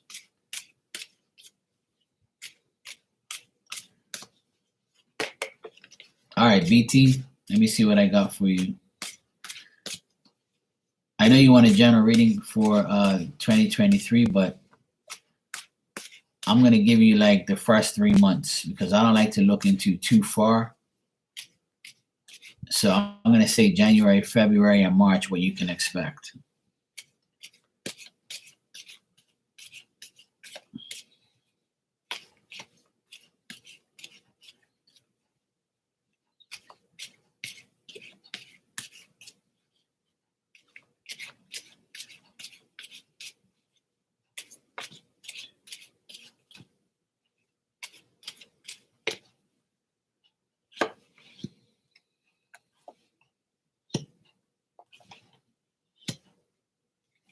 Wow. Very nice. Yay. I got some good cards for you, BT. Looks good for you. All right. So for the next 3 months, I would say from now going into 2023, you can expect things from your past, memories from your past come up. Things that were like have vanished and they might be reappearing or representing itself. You might see images like in your mind of things that have been faded, but you like this gonna try. It's like coming back. It's like you're reflecting. You might reflect on 2022 and say, you know what, I'm gonna take all my insights from that year and make sure that it doesn't affect me this year. So you're gonna learn from your past. You're going to learn from whatever I wouldn't even say mistakes. You're going to learn just from, memories, past influences, past things. I think your past is going to be analyzed as you go into 2023. So I think you're going to be thinking a lot about that, about, you might be thinking about how things was when you were a child. So all those images, memories, you might be looking at photos, things like that. I feel like there's also going to be an opportunity that you meet somebody that gives you a proposal, some type of proposition, a request, a challenge that you might be dealing with. You might feel attracted to this person. or this person might advance or approach towards you. Um, Maybe like in the beginning of the year, you might meet somebody at a party that you go to or some type of event. I feel like the person has a young energy and they feel good about talking to you. If you have a son, this could be your son. And if you don't have a son, then it could be like a young person you know that says, "Hey, BT, look, let's go to this place," or "I want to invite you somewhere. I want to do this for you. I want to do that for you." Now, if you're looking for like a boyfriend or a relationship or something like that, then this could be like a person coming into your life that sweeps you up your feet and asks you to go out and have a coffee or dinner or something of that sort. If it isn't, it could be like a job offer of some type of proposition, things like that. Could be somebody from your past also, and it also could be someone new. There's a little bit of everything here. I feel like business is going to be good. I feel like you're waiting for an opportunity or you're waiting for some type of business proposal, and if you are, you'll get it, and it'll make things better. It'll strengthen your finances and strengthen your business acumen, and if you're doing negotiations with people in an international way, that will be successful as well. Um, if you're dealing with any type of like sending or receiving in your business field, then that's going to be very good as well. Dealing with international people or just people in another state or another country, I feel like you could be dealing with people on the outside, away from where you live. Um, and finally, here in the next 3 months, just have patience. Bring together what you want in a perfect way. So whatever you want to manifest, whatever you want to bring into your life, you will be able to bring it if you have the patience and you manage how you deal with these certain situations as far as work. I feel like work's going to be a big priority for you, a big deal for you, and you're going to find that if you make the adjustments, you're going to be compatible. Yeah, if you don't have children, then it's going to be somebody that you meet. It might be somebody that you meet through work, or you meet that likes you and wants to date you. If you're interested in that, if you're not wanting to date, then this is just could be like a business offer, like a proposition that some man says, "Hey, if you want to work for me, I can do this, this, and this." Or if your current job, you're looking for a promotion, or like you're looking for a raise and your boss is a man, it looks like he'll give it to you. He'll ask you if you want it. But there's adjustments here. There's fortunate things coming your way. There's successful. Oh, you'll start your new job from January. Oh, okay, now that makes sense then. That makes sense. So it looks like this job is going to be great. You're going to be happy. You're going to be ecstatic. You're going to be really happy. Yeah, that's fine. This is for the next 3 months, so that makes sense. So next year, you'll be a lot of focus on your job, your life, business, and just getting to where you need to get to. I feel like it's going to be a good combination, a good influence for you. And if you make the proper adjustments, but what I want to emphasize here is leave your past behind. That's the main thing. Leave your past behind. Learn from your past, let it bring you insight for the future. So if you've made certain, situations, if certain past situations didn't work for you, it's not going to work for you anymore in the future. Those things are gone now. Let it vanish, let it fade, and just reflect on it and just say, okay, well, I know I can't do that anymore, so I'm going to do something new. So try and always do something new and stay away from any past habits or anything from the past that blocks you from getting your future sorted out in any type of way.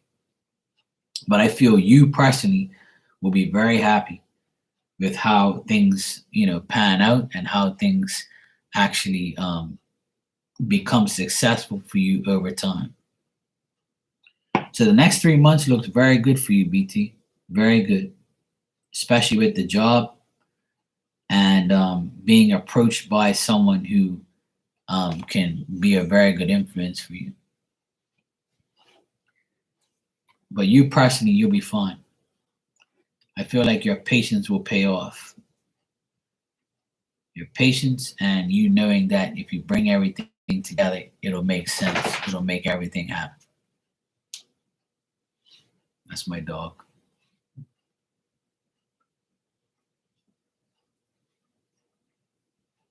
So BT, it looks good. Just stay focused, be patient, and ride the wave. Just let it all pan out. You'll be perfectly fine. Everything will start to fall into place. You're welcome. And I wish you the best always. And from seeing all those upright cards and all those good cards, I know it's going to be fine. It's not every day that I get good readings like that, so that's a good thing. I wish everybody's reading was positive and good, but obviously that's not the case because we're all different. But I would say in your case, the next 3 months look very good for you. Very good.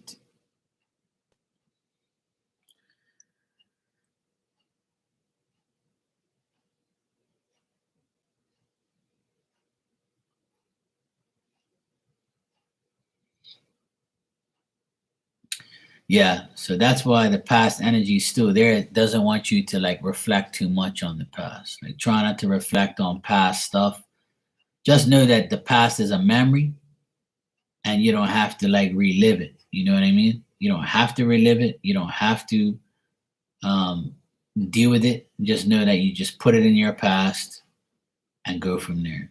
Like just keep living your life and start to do the new job and just get to the point where you know that you're taking care of you and you only, and that's the best thing to do. And then you'll be fine.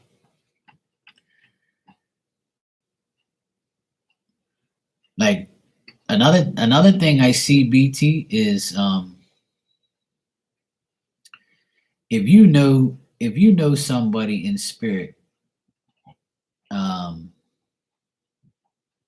there might be somebody in spirit that has blonde hair that you know, and this person like might be helping you in spirit in some type of way. I kind of see like the person has blonde curly hair or light colored curly hair. I feel like this person could be helping you if that makes sense.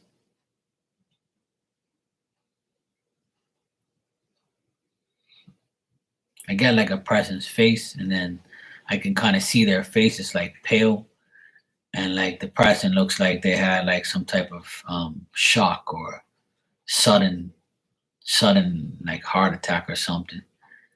Like, and I just pick up like the person has like they look like they have like what I can see they have like curly hair or wavy hair. So there could be somebody in spirit that I see here for you because you're the only person in here, I think. So I kind of get like a spirit in the background watching over you in some type of way.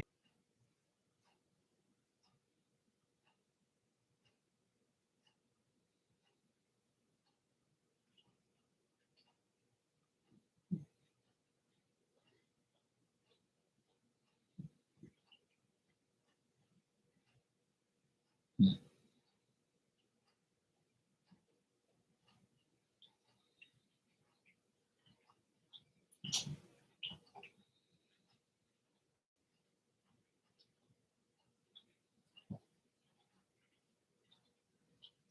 it's weird.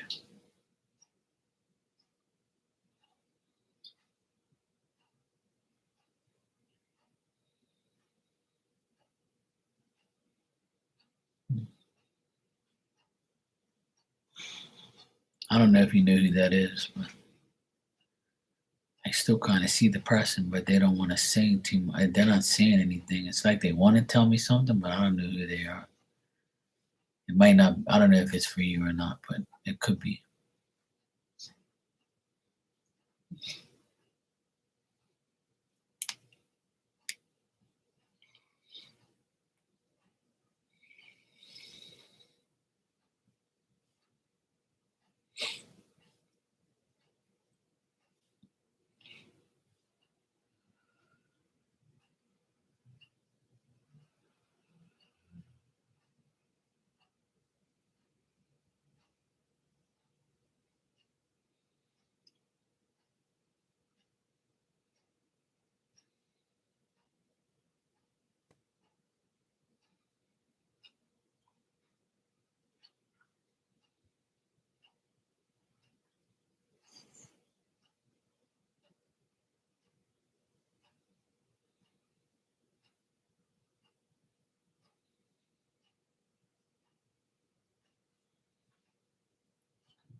Was he? Was he? Did he have pale skin?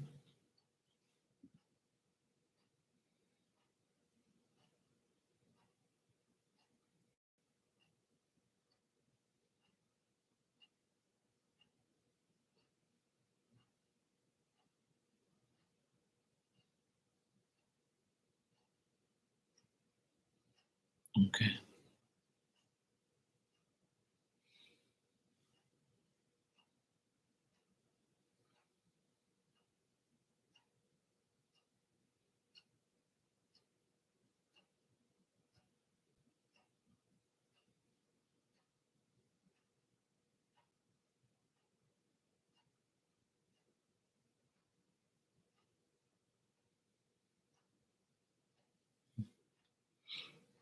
Trying to wonder.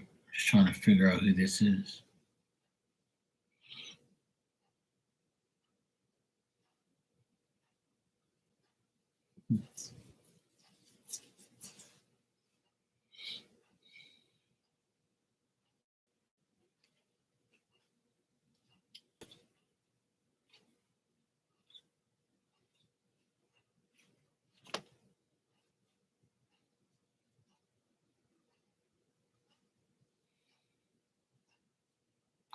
Yeah, I mean that's good. That's good. That's great to know. Of course, definitely. That was a really good reading. That was probably one of the best readings I've had today for someone.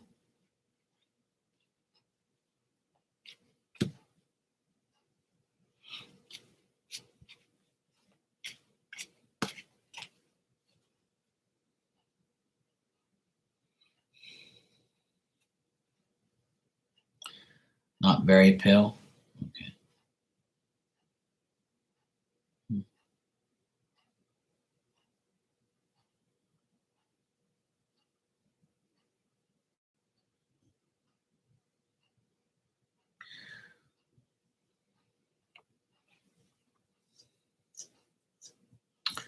I know it's kind of like I can see the person, but I can't. But I don't know why they like. I'm trying to get something from the person. I'm trying to like talk to the person, but it's almost like I'll tell you what I see. Like the person is like kind of like in shock. Like you know, how somebody like takes a picture of you and like a flash goes on you and you look different.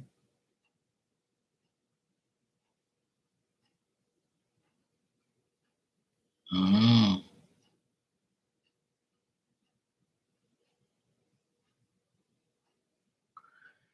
Do they have blue eyes? I mean, I do see people that are actually around you that are alive too. I mean, so but my first instinct is a spirit. So I know I see these people for a reason, but I'm trying to figure it out because I would like to get you like to find out what the message is. You know what I mean? If someone comes through to me or somebody's trying to show me something, I'm trying to figure it out.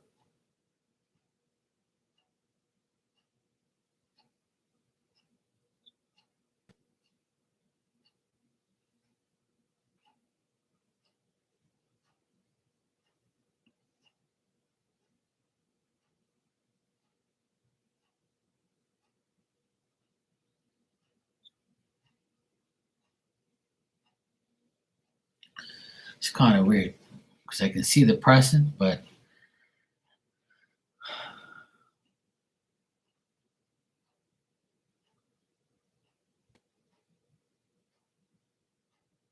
oh, okay.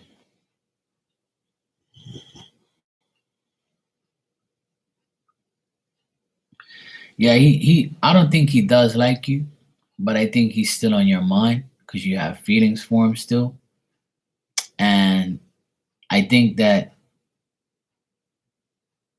it gave you some unfulfilled hopes, and you felt like it wasn't an opportunity. You feel let down, but that person is not the right person for you.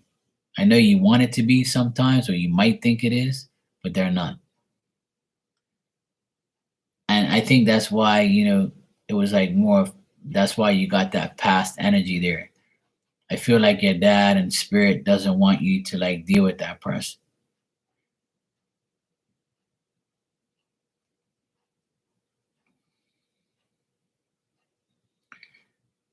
Like I feel like this guy, he's the type of person that he's capable of making you like feel like he can be with you, but he won't make any moves.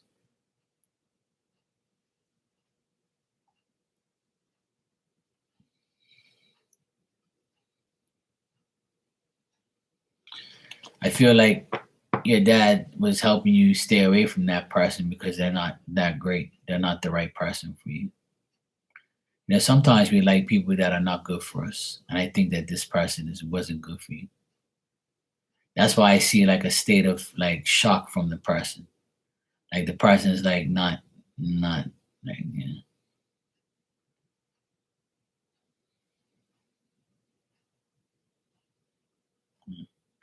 Well, the person that I see has pale skin, blue or green eyes, I think, and they look like they're in shock, and they have like a mouth full of teeth, like their smile is big, like their mouth is big and their teeth is big, like they have a big wide big smile, and I feel like they look pale. They have blonde curly hair and blonde curly wavy looking hair, but the person looks like they're like in shock, or they look weird, and they're not like thick or anything. They're kind of like medium build, skinny maybe. I can't really see the press is not really like showing me their whole body and showing me what they look like 100%. But the person is just looking at me. They're not really saying anything. Actually, you know what? Let me just check that real quick. I just want to investigate it for my own.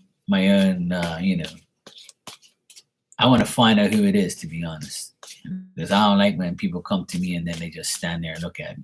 I need to find out who it is. So if they don't talk, I just pull cards and see what they want.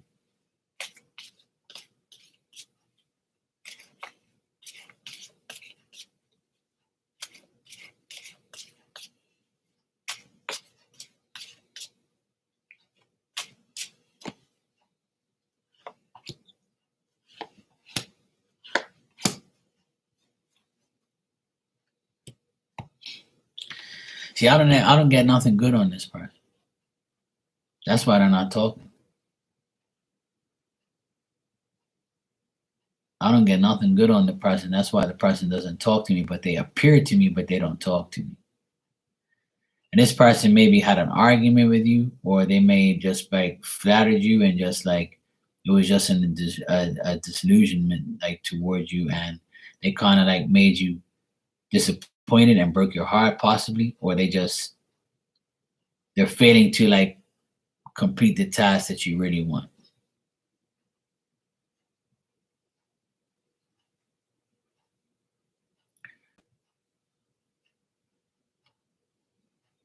So I think that it's showing me this person, but just in a different like way. You know, it's kind of weird. It's a weird energy, but it's not a good one. I feel like it's just yeah. I mean, it all makes sense to me from what I read for you already. I think that that's the past energy that you have to get over and focus more on work. And I feel like if you go to work and you get this new job, you're going to meet somebody new. So it'll get you over the past. This all makes sense to me now, really. I'm just trying to figure it out for your sake and for mine, really. You know, at the end of the day, I'm trying to like figure it all out. But you don't have to say too much. It's all good. I just wanted to figure it out. Yeah, yeah. Well, thanks. I appreciate that. I don't like to like pry into people's lives, but I do want to figure out who it is because it bothers me when they don't say anything. Because a lot of times when I do medium, when I wasn't even trying to do mediumship, I can just see the person looking at me, and they could be living or dead. It doesn't matter. They'll just show me an image, and if they don't talk, then they could have died very drastically, or they're actually living. Like I do see sometimes where the person won't say anything because they're actually living, and they're not going to say anything because there's nothing to say. Or some spirit wants me to see what the person looks like so I can relate the message. And then if they don't talk, then I pull cards to get the information. So I just went through a process there to try and figure out who it is. But whoever this person is, they're not anybody of any good significance for you. So if you have your dad in spirit, I think he's trying to like nudge you in the right way and trying to like make sure you don't get involved with this person. And sometimes if it is a spirit that you were that was your client or someone you know and they don't talk, they could be like um still not ready to like transition into, a full, I don't know if that makes sense, into a full spirit mode where they just like feel like they're still in shock and they don't know where they are. Like some people are like that. Some people just like don't say anything at all. I've had plenty of spirits that just appear and don't say anything because they could have like not been able to get over the fear or the shock or how they died. So they still trying to fathom how they're going to like live in the world or be in the world or want to live here. And some of them like take the shit to the grave literally. And that's what I tell people. Like I see so many different things. So it's like weird. Yeah, if you don't know who that is, then it could be just somebody that, because when people come in here, they can come in here and then leave. So it could be somebody that came in here and they left, so they didn't even hear their message. But it usually happens when I'm talking to somebody. But it could have been, it might not even be for you. So if you don't know who it is, then it probably isn't for you. But at least I tried to see if it was. So it's all good. As long as it's nothing bad, then for you, then that's good.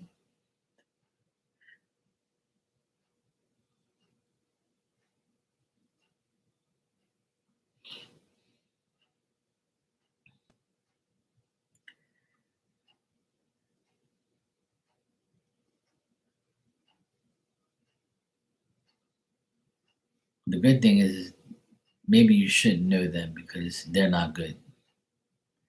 So that's a good thing. We just leave that person to be.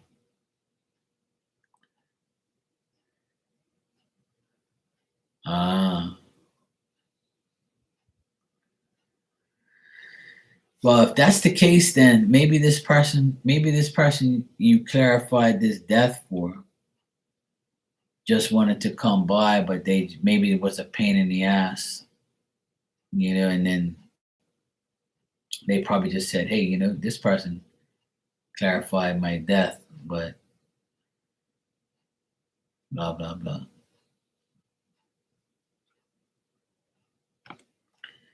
Actually, did I keep those cards? Yeah, I did. Yeah.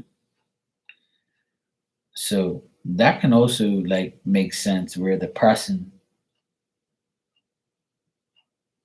like, it could be somebody you clarified their death and like they probably just came around to be like, hey, BT clarified my death, and I wish that I was, better, or I wish that I didn't have certain things, and then that's why the person doesn't talk, because they don't want to talk, because they don't even know you personally, obviously, because you have to clarify their death. Oh, certify their death. I mean, I said clarify. I meant certify their death. So it could be somebody that you did, but they just, have nothing to say. I read for a lot of like nurses, and there's a lot of nurses that come in here, and sometimes I'll pick up their clients that passed away, and sometimes they don't say a word. Sometimes they're a chatterbox, and sometimes they just appear just to appear to say, yeah, I remember this lady. She used to take care of me, or something of that effect.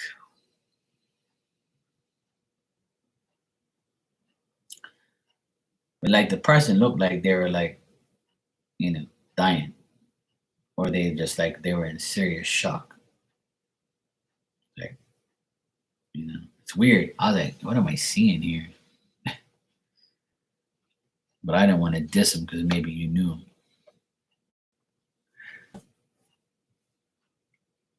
But it's no biggie. If it ain't nobody of significance, then we can pass. We can get over that. But usually I get that when people deal with dead people and stuff like that, all sorts of shit.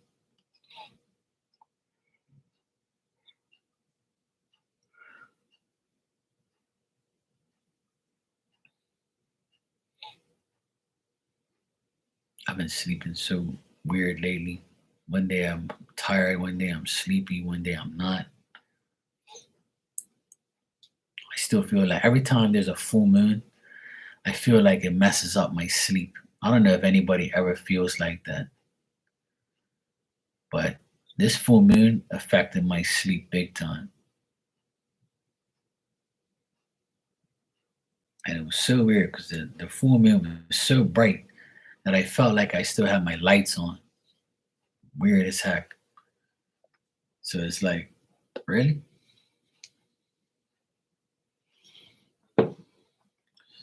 But it's messed up my sleep pattern. I don't know if anybody else gets like that, but that's how I feel. I feel like my sleep pattern's all messed up.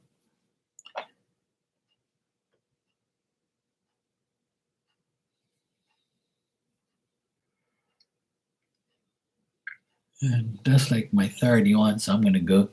It's already like 11 o'clock here, so I'm gonna get out of here.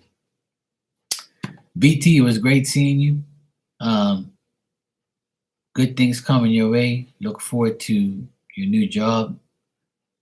Wish you luck. Hope all is going to be good for you. I know it will be. Be patient, and everything will be fine. Enjoy the rest of your Sunday. Enjoy your week to come. And I'll be on tomorrow at some point in time around this time. So I should be on tomorrow. There were two persons last week. Yeah, that's a hard situation to deal with. I would not want to be in your shoes, but yeah. I mean, it's hard to deal with. I remember when I first started doing mediumship, I got so overwhelmed because I saw a lot of suicidal deaths, and I don't like to see that. Like I'm totally against suicide, because I feel like you're pretty much taking your own life, which you shouldn't. But we never know what goes through people's minds, and some people don't have that mentality to really go further than that. So you know, when I saw the suicidal deaths through mediumship, it broke my heart. To have them sit there and explain to me what happened, I was like, you got to be kidding me. Yeah,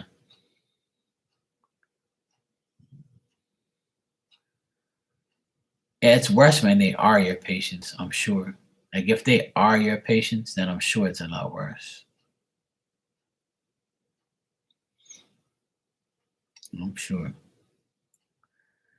Cause I had like my nurse friend. She came in here. I got a few nurse friends, and one of them came in. I did a reading for her one time. I actually picked up um, the last patient she had that passed away. It was this old guy, and she got like kind of attached to him, and before he died, and he came up in the reading to thank her. It was crazy. Yeah, a lot of them.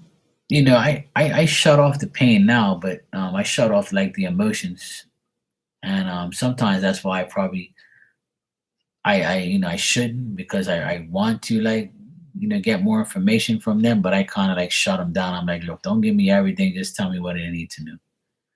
So I have to be very stern with how I deal with it. But I remember I absorbed a lot of it in the past.